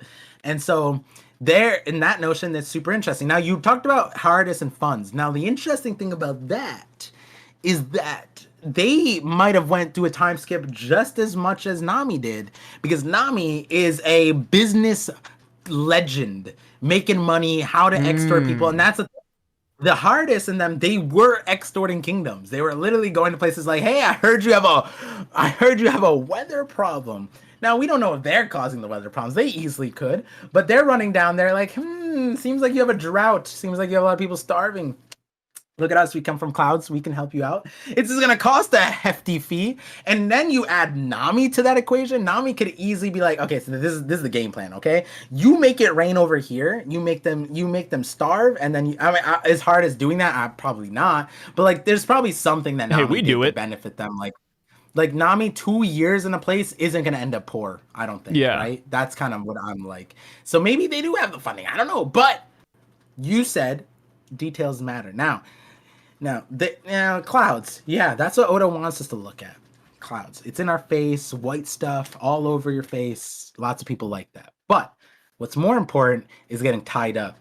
See, the thing is, the Vegapunks just probably perceived a giant rope being unknotted and a haki being imbued. And the only other place where that exists is Hardest. So, the question is, yeah, are the clouds important or is the rope important? Because I think now they might also be going for that rope, bro. Because they were studying that robot for years, their entire time on Egghead. No, not that many years, like 2 years, which to Saturn's extent puts him to even more shame. He had 200 years and Vegapunk had 2, and he did way more than Saturn. And a part of that robot was that rope, and now they know that rope is not just rope. That rope was Joy Boy Haki. And they're like, yo, Hardest, you had that wind rope. What was that about, brother? And then they go there and they study that rope. I think they might come down and start whipping people. They might just come down with a rope, and Vegapunk is like, I am now have the power of a god. Oh yeah, dude, I could totally see it. Like, they just go over there, they start like learning more about the rope and like what that could have meant for the Void Century, and maybe the rope ties literally everything together. But yeah, and here's the thing too, right? Like with Hardest, it doesn't have to be like a one-stop destination. Like, he could go to Hardest first, and then he could go to Dragon or whatever else he wants. He could even go to Neo Mads. Like, I don't even think that's a bad option either. Like, I think there's a lot of places Vegapunk could, or the Megapunk could go, and it would make sense. Like, I think he would fit in. I think the Neo Mads one is the most chaotic route, though, and that's kind of what I like. Like, just randomly, hey, what's up, Caesar? What's up, Judge? Because Caesar was just crying about him like a minute ago, right? He was really upset that Vegapunk died. So I think it would be kind of awesome if he meets up with Caesar and just like, you know, shoots the can a little bit with them. Yeah, and the interesting part is like, I think like Caesar and like Judge has a lab. Caesar doesn't have his, and I would talk about going back to his lab and stuff like that. Vegapunk shows up with like the scraps of his lab, and it like puts everyone to shame. Yeah, like instantly. This single room that we see, where like York's there. And like all the faces, all the bodies. Judge is just like, say what now? You know, like he's just. You know, be really cool. This is crazy. If they do go to Neo Mads, and that's how they build, like that's where they build the cloud technology. Like, imagine each of those snails being able to produce like clouds and like their own islands. That would put a whole new meaning to Snail Trail. Yeah, I mean, dude, those snails, brother. I think he has like 50 of them, right? 20. He has a bunch. Yeah, enough to making it like a they're like giant snails. So all they need to do is strap on one of those like wine bottle bad boys, and that's it. You got like islands for every island we've been to. Yeah. And the like, yeah, it's just like, I think it's just comedic relief. We talked about it already. Is just like, this? Do you think this is how he stays? No. Like. Yeah, this is just for this chapter. Well, yeah, for the time being. Like, I wouldn't be surprised if they all get their body backs individually. Like, but, you know, Slapshot, like, here you go. Here's this weird body for now. Like, I think they could totally get, like, their own bodies later on. I mean, they have enough for, like, their own bodies, right? Like, in that panel, we see, like, 3 or 4 Yorks. We see a Lilith back there, an Edison, an Atlas, which also... I'd be only York. Makes me wonder, dude, like... What's going on with Lilith? Like, are they going to pick her up, or is she by herself? Because she's connected, so she can probably talk to them, right? She said, hey, like, I heard everything that happened. So last chapter, she was, like, talking to these guys. She was in the group chat. You know what? I just realized. Yeah.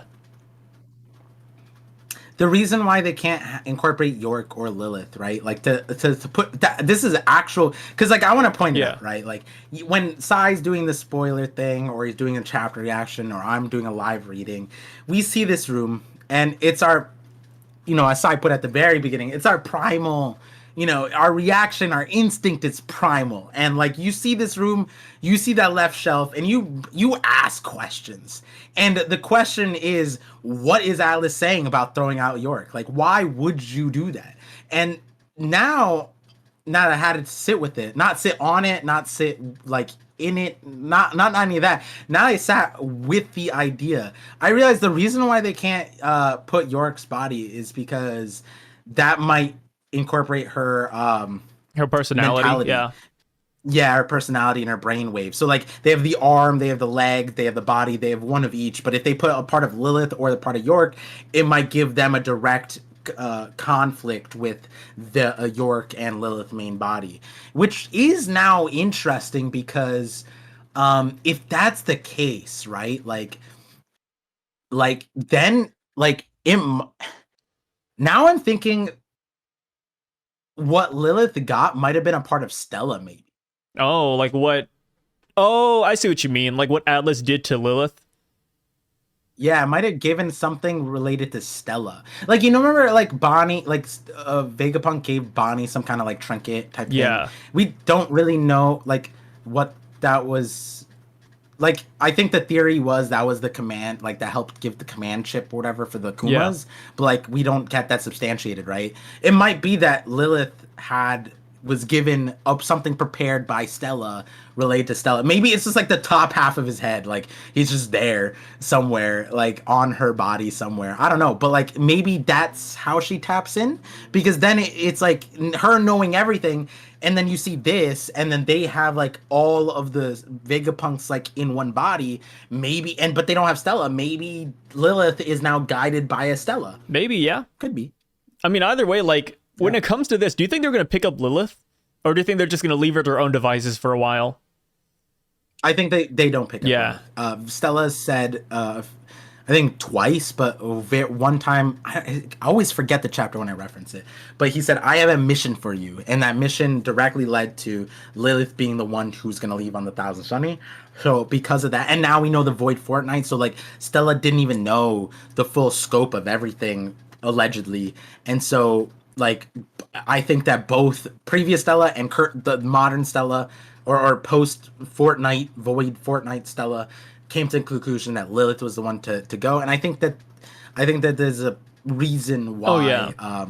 Specifically from like the message that Stella said, like, hey, I'm not evil, good. That's not what it's about. But like, there's probably something embedded in what evil means and what greed means, which is why they need to operate separate. So we get to Kamabaka Queendom now, and we see. So I laughed at Ushiano and Jiron, like these losers here, man. We see the revolutionaries, they've gathered up. They're kind of like, you know, reiterating Vegapunk's message, like what's going to happen? What are we going to do now? And Koala says something kind of interesting. She says, not only that, but the one who claims One Piece will not only be crowned Pirate King, they'll likely get to wield that devastating power for themselves. So some people are taking this, they're kind of running with the idea that there is like some kind of ancient weapon at Laugh Tale. Do you think that's what they're referring to, or do you think they just mean like the power Vegapunk referred to, like, you know, the power to change the world? I think knowledge is power. Yeah. So like the Robin had reiterated that, Vegapunk reiterated that. I think Blackbeard reiterates that to a certain extent. Like I think knowledge is the power. Rayleigh. I don't think I don't think it necessarily needs to be something separate to the ancient weapons. And I don't even think it needs to be like it doesn't even need to just be like the ancient weapons, right? Like it could just be like having the knowledge of the One Piece and what happened in history could allow, like, if let's say Vegapunk were there, right? Would he need the ancient weapons to then reenact everything? No, he could just make it himself with the knowledge of what happened, right? Like he doesn't need the ancient weapons. He could just make up his own variations. He could do his own thing. Frankie could probably do that. Luffy could be like, okay, so the Sea Kings break the red line and that's how they sink the planet. I could just punch it. You know what I mean? Like it doesn't necessarily even need to be the weapons itself. Like it's kind of going back to like a weapon is only a weapon in how you use it. Like in Alabasta, right after Pluton was revealed namesake wise, we have it said like even a face could be a weapon. So like in that light, I think that the weapon is still like the world can't contextualize the One Piece is valid. It's valid that they can't, right? Yeah. What could possibly be knowledge based that like is that devastating? That's so hard to fathom. Imagine we said that like I mean like what if we said like the pyramids are giant antennas for an alien race to then destroy our planet because it focuses lasers from other suns? Like people would be like, huh? what? Yeah. What are you talking about, brother? You know, so it's like, So you know, it's kind of like that. Sabo kind of talks about like how the first celestial dragons they chose to live up atop the red line, the highest point of the planet. You know, they're talking about like places where people could survive and how like, you know, they picked really well. But Ivankov also adds in that there exists a tequila wolf, a vodka wolf, rum wolf, and bourbon wolf. You know, Major. Yeah, we knew about reveal. tequila wolf. We didn't know about the other ones. Yeah. So it's kind of insane. And like, you know, we don't know why they're building the bridge. Like we do, but we don't, right? Like, oh, like they want to connect the whole world. You know, they want to visit islands. It's like, okay, yeah, but like it's a bridge. You know, like it's a weird giant bridge that they've been building for 700 years. Like, and that's so specific, right? Like, why not like 900 years? Like, you know, start the void century. Why 700? Yeah. Like, what is going on with this? And what's with the naming scheme, right? Like, why the wolf? Yeah. Why the alcohol? Now that there's more, this is because you said the Griffin thing, and with the Garling, like the wolf thing. That's why I just lock in the wolf thing because our prior conversation.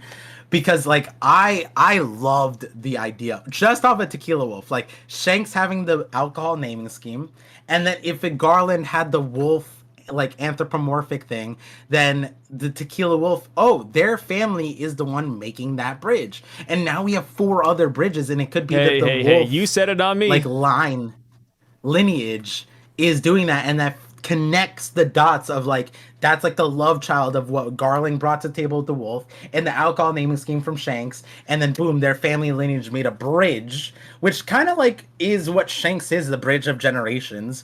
You know, not to be poetic, but like yeah, being poetic here. You know, it is like I like that idea, and it makes a lot of sense. And hey, like maybe that's maybe that's where Garland has been, but also maybe that's why he's given the role of science defense, because he's been in charge of building a bridge that's supposed to save them from the impending doom of a sinking planet. Maybe he has been like, if I were to like, I'm not saying that this is how I would do a hiring thing, but if I had a farmer, an accountant, an army, a military guy, and well, military is a little bit different, but like, and then I had an architect, and I need to replace a like engineering science guy. I kind of the architect is not a bad choice. They work really closely. You know what I mean? Like, but then that gets to the meme that like, oh, an architect made this building and an engineer hated it. You know, Yeah. like, it could be that. Which tequila, all those bridges are kind of like an engineer's worst nightmare in a large part. And like, imagine building like the red line from scrap, and you're just giving slaves to build it, and it's like, damn, bro, can we get more funding? Can we do more about this? So I like that idea. It is interesting. And it's also interesting because Ivankov's saying this, right? There's all these bridges that the Celestial Dragons have been using for slave labor, but if this is true, which it seems likely, then they're realizing that the Celestial Dragons were preparing the world for the sinking. Which, are they gonna be like, are they gonna be mad? Yes, they're gonna be upset and mad that the thing, but remember, they just took down Tequila Wolf. They stopped Tequila Wolf in its tracks, allegedly. Like, we saw the bridge in the last, like, few chapters, but we didn't get Tequila Wolf, I don't think. And now we know that, oh, it could be one of the other wolves. So it could be that, remember we were talking about how funny it is that the Revs took down Tequila Wolf and then they're just back in operation. But, like, now we know it could be one of the other ones. And now it could be like, yo, the Revs are like, yo, maybe we should finish building that bridge. Maybe we need to revive Tequila Wolf. Maybe the Celestial Dragons were right, and like we needed to do this. They were just going about it the wrong way. I don't know, but like the point is like now the context of the Celestial Dragons to the world, to the Revs, is very different, or in my opinion, can be morphed heavily because they're like, yo, maybe they were doing a good thing. We just didn't have the knowledge to see that, and then it paints a bigger picture of later on when Dragon gives his lines. He's like, he gives like a line of like, everyone's gonna act out of self-interest, not peace. We must hurry and achieve victory for our cause. And we've talked about this in that the current revs parallel the Void Century World Government. The 20 Kingdom Alliance is kind of similar to the 8 or 12 Kingdom Alliance plus alliance that the revs have been building, that is being made to counter the world power of the world government, which the world government was doing against the world power of the ancient kingdom, who had the ancient weapons, which the world government currently has the ancient weapons. So in a lot of ways, the current revs mirror the world government in the past, at least in position of how we're told the story. And this further substantiates it, right? Like how, if the revs could easily become an entity like this if they go 800 years later and they forget, like they have a shadowy leader like Dragon, right? If they have a shadowy leader like Dragon, like Imu, that's just in the background controlling the strings for some larger cause that nobody knows, and then they start losing face and they start following a Sabo-like character, boom, you have like the various aspects of like what the world like the world government via the Navy could be like. There's so many ways that this latter half of this kind of like builds up that parallel a lot more, and it's just crazy that we got 4 more bridges and so much more to add to it. And the other half is I do like the wolf thing. That's why I keep on saying I like your idea or your starting point. It's kind of cool, but I'm kind of like, damn it, because now I'll get people coming to my videos and they're like, guys, I think Garling's a werewolf, and I'm like, damn it, like I talked about this a long time ago. The plight. I mean, it works, but it's all. I mean, yeah, it's not like a crazy theory. That's the thing I always boil it down to. Like Garling being a werewolf, it was never like an insane idea where like I'm the only person that thought of it, and I'm just glad that people are now coming to it. You know, like people are opening up more and more, and now that we have like this crazy wolf naming scheme, and like you said, it runs parallel to Shanks having like the exact opposite. It's like like this all kind of works out, man. I could totally see like a Garland being the one who like started all of this. I think it'd just be perfect, kind of in a lot of ways, because it gives them such a like a. In a weird way, To Kill a Wolf is a huge, like, monumental project, world-changing creation that like intertwines with the revs, Robin even, like we saw it in Roger's flashback and the Oden flashback or whatever. Like this thing has been referenced time and time again, and I think it just fits really, really well. Whitebeard also crossed it as well with Oden, giving Garling that prestige would substantiate his current promotion, the Supreme Commander position as well. Well, like, what would the Supreme Commander of the Holy Knights do? Building a bridge to like to do the supply chain, which is what they're currently suffering from. If those bridges were completed, would they suffer from the supply chain that the revs are cutting off right now? Probably not. So it would make sense that the Holy Knights were behind that, and it could make sense if they were been defending the bridges. Hey, like, I know we've talked about like the space stuff and we talked about the underwater stuff, we've talked about all these places the Holy Knights could be. I'll give it to the bridges. The bridges could be cool enough where it's like, yeah, like if millions of slaves are there, like they need to be defended, and if the Holy Knights are there defending them, that would lock them in place for a long ass time. You'd need a constant defense force, and that sounds like a perfect place for the whole, and not just a perfect place, that sounds like their breeding grounds, honestly, because of what we're getting from the Holy Knights with the cleansing events. Like, you know, like maybe some of the people for the cleansing events are sourced from the wolves, you know, the wolf bridges. They just take some of the workers there.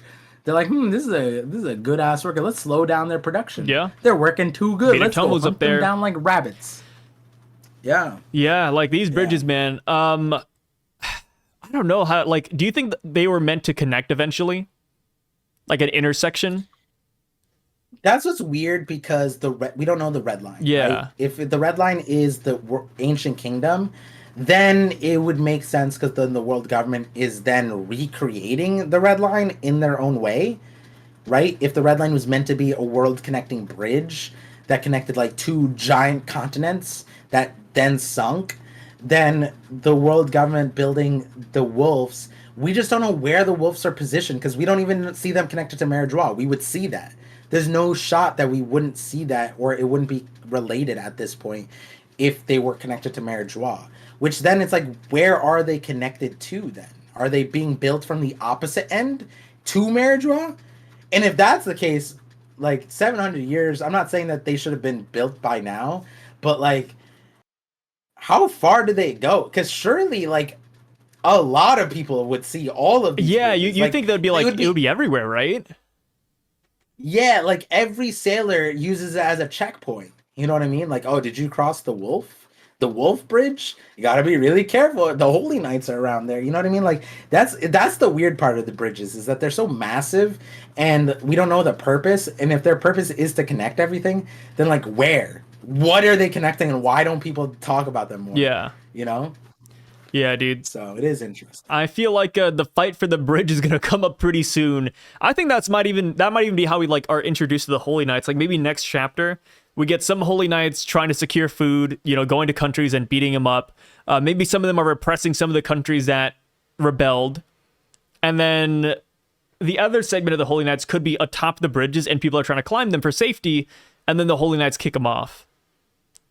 Yeah. Yeah, that's how I see it. Like just a bunch of different introductions to get access to the thing. Not even like world government affiliated countries, they need to pay like a toll to get onto the bridge. Yeah, you know. Yeah, so that's kind of the way like I was rationing. Like if I were to fully think about like Garling doing this, like, and that would also explain like money. You know what I mean? Like that's being a rich holy knight. You know, like making mad money. You know, but I always like not that kind like when like those animes and mangas that like talk about like kingdom building and society building, and it comes like just as simply as creating an established route like the Silk Road and then putting tolls on it and how much money that makes you. It's like that's insane. That's an insane bankroll. Just people just walking on your road that you built and maintained, and they have to pay you a bunch of time. I'm not saying it doesn't make sense. I'm saying that that's like really cool, and if the Shanks family is under that, that'd be sick. That'd be sick in my opinion. Oh yeah. I mean, the thing too is like, just like, I mean, you kind of explained it already, but like, just like how like Garuda is a thing, and then we have like Judge having Garuda. Like, people like to name things after themselves, and I think that could be a reason why, like, you know, all these bridges are called Wolf. Like, just all ties back to Garling. Maybe it had a different name beforehand, and then Garling was like, "Hey, give it the Wolf." Like now that I'm in command, now that I'm Supreme Commander of the Holy Knights. Yeah, with Dragon though, when he says the war to secure habitable land is about to begin, where do you expect the fighting to happen? Are you like expecting like a war at Water 7, one of these bridges, Wano even? People are gonna look for Zunisha. Like what are you expecting here? I see it developed while we were having this conversation. I just connected it just now. They already secured Tequila Wolf. Let's just say for speaking sake, they did. They successfully got Tequila Wolf. And let's say they're now doing the trade routes. They're stopping the trade routes from going through. That's two bridges are used for trade routes, and so is this. And let's say that the wolves, they're not connected to Mare Joie, but they're because habitable lands. Where would habitable lands be? Sky Islands. And we know there are a bunch of Sky Islands, at least from what Gonfal told us. So it might be that Dragon is securing those Sky Islands. And it might be that he's moving a large people. Maybe Skypiea is a place we see him go to, because that's apparently able to connect to the road. Yeah, I don't know. Like terminal. Gonfal made it sound like it was... Yeah, so like... Well, not Balloon Terminal, we don't know if it's connected, but Gonfal said that there was like a bunch of other lands, and the Straw Hats took like the hardest route to Skypiea. Yeah. And so it might be that Tequila Wolf, like what else is up there? I would imagine if the Celestial Dragons were knowledgeable about the thing, well, one of the hardest part about Sky Islands is that they're not really well connected. So maybe the bridges, maybe that's what the bridges were for, connecting Sky Islands. And so maybe via Tequila Wolf, they are trying to establish the lands there. And it could be that Skypiea was originally central to it, because like if you guys go back to my Skypiea video, there's a whole thing about how it's like a fossilized island, and the whole scope of it's really interesting.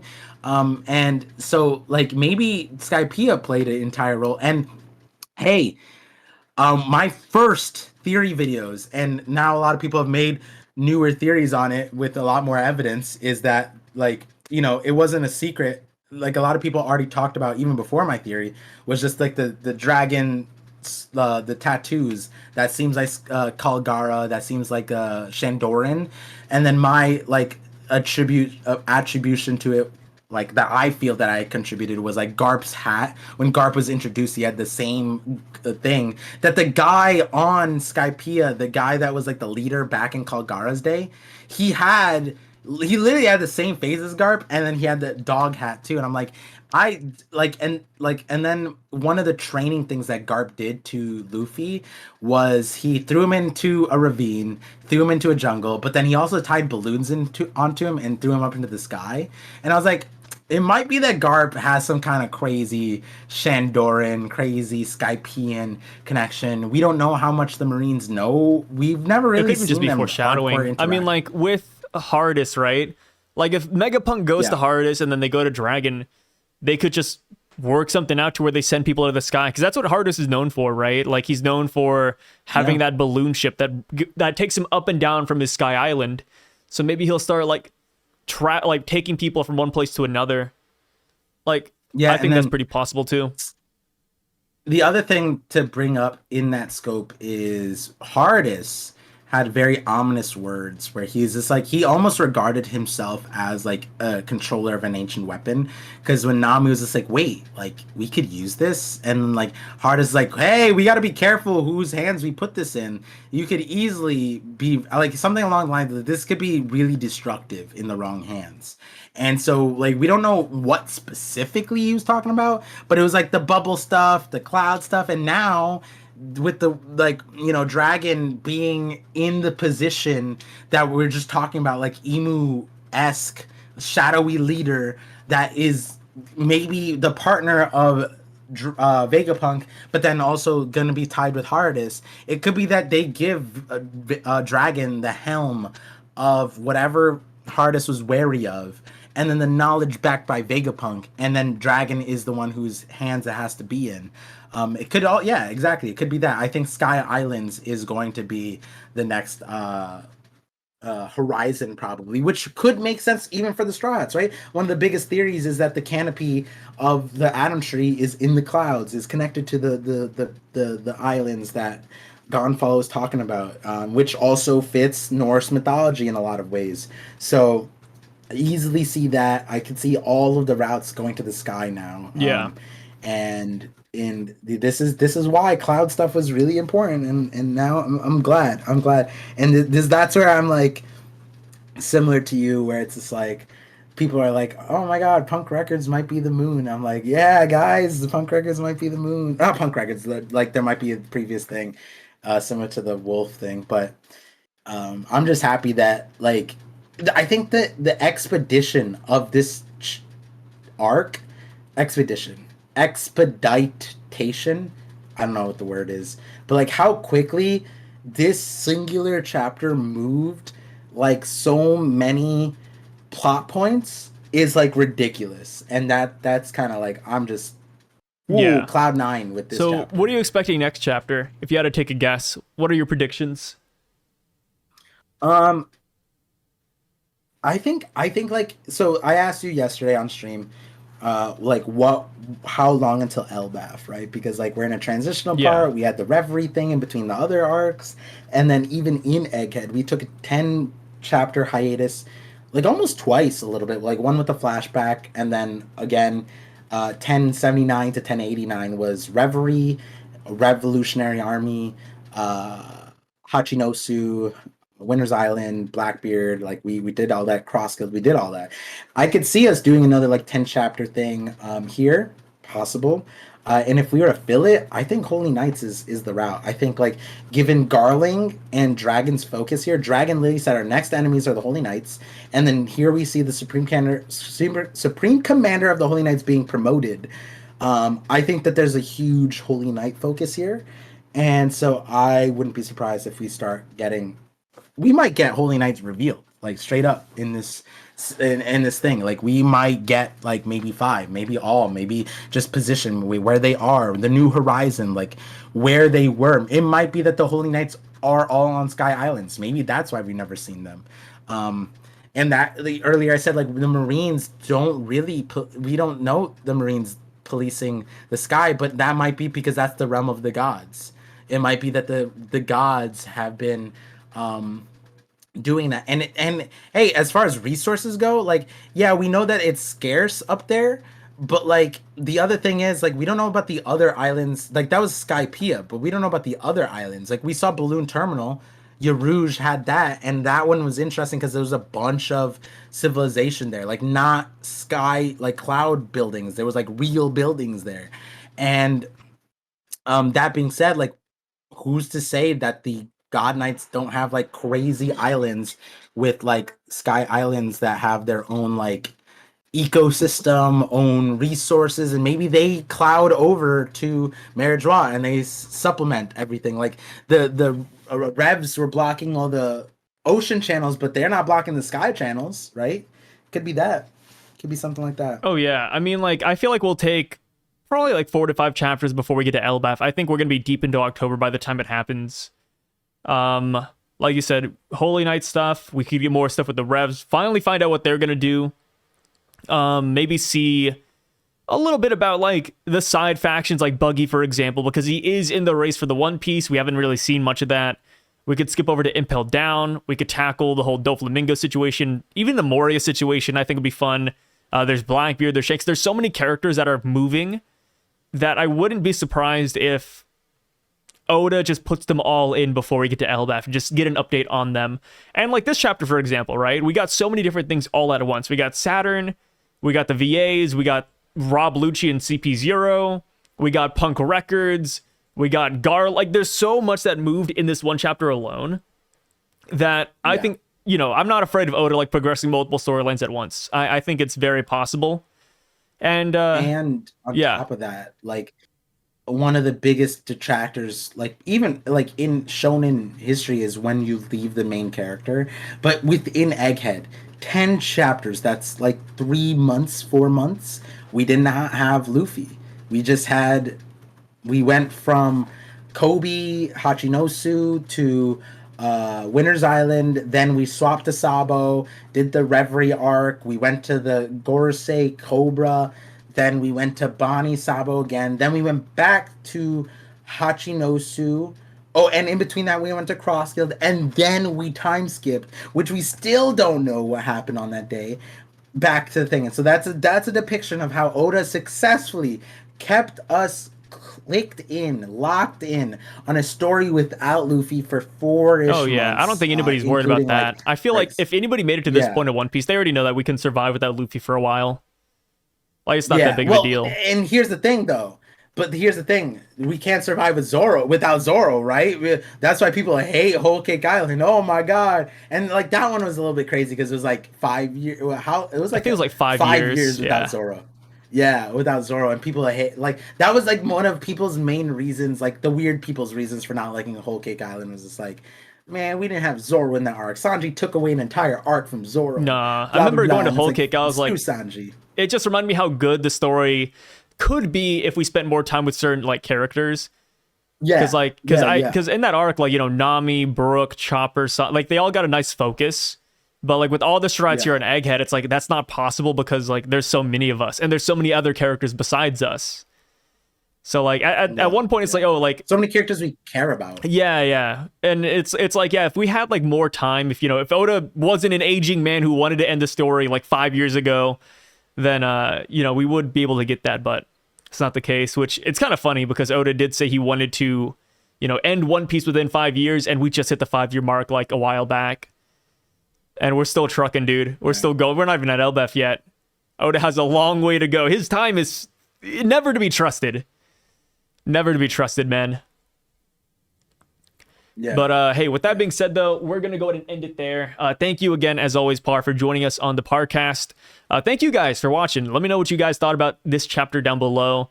What theories do you have out of it? What did you like about it? And we will catch you guys next week because there is no break.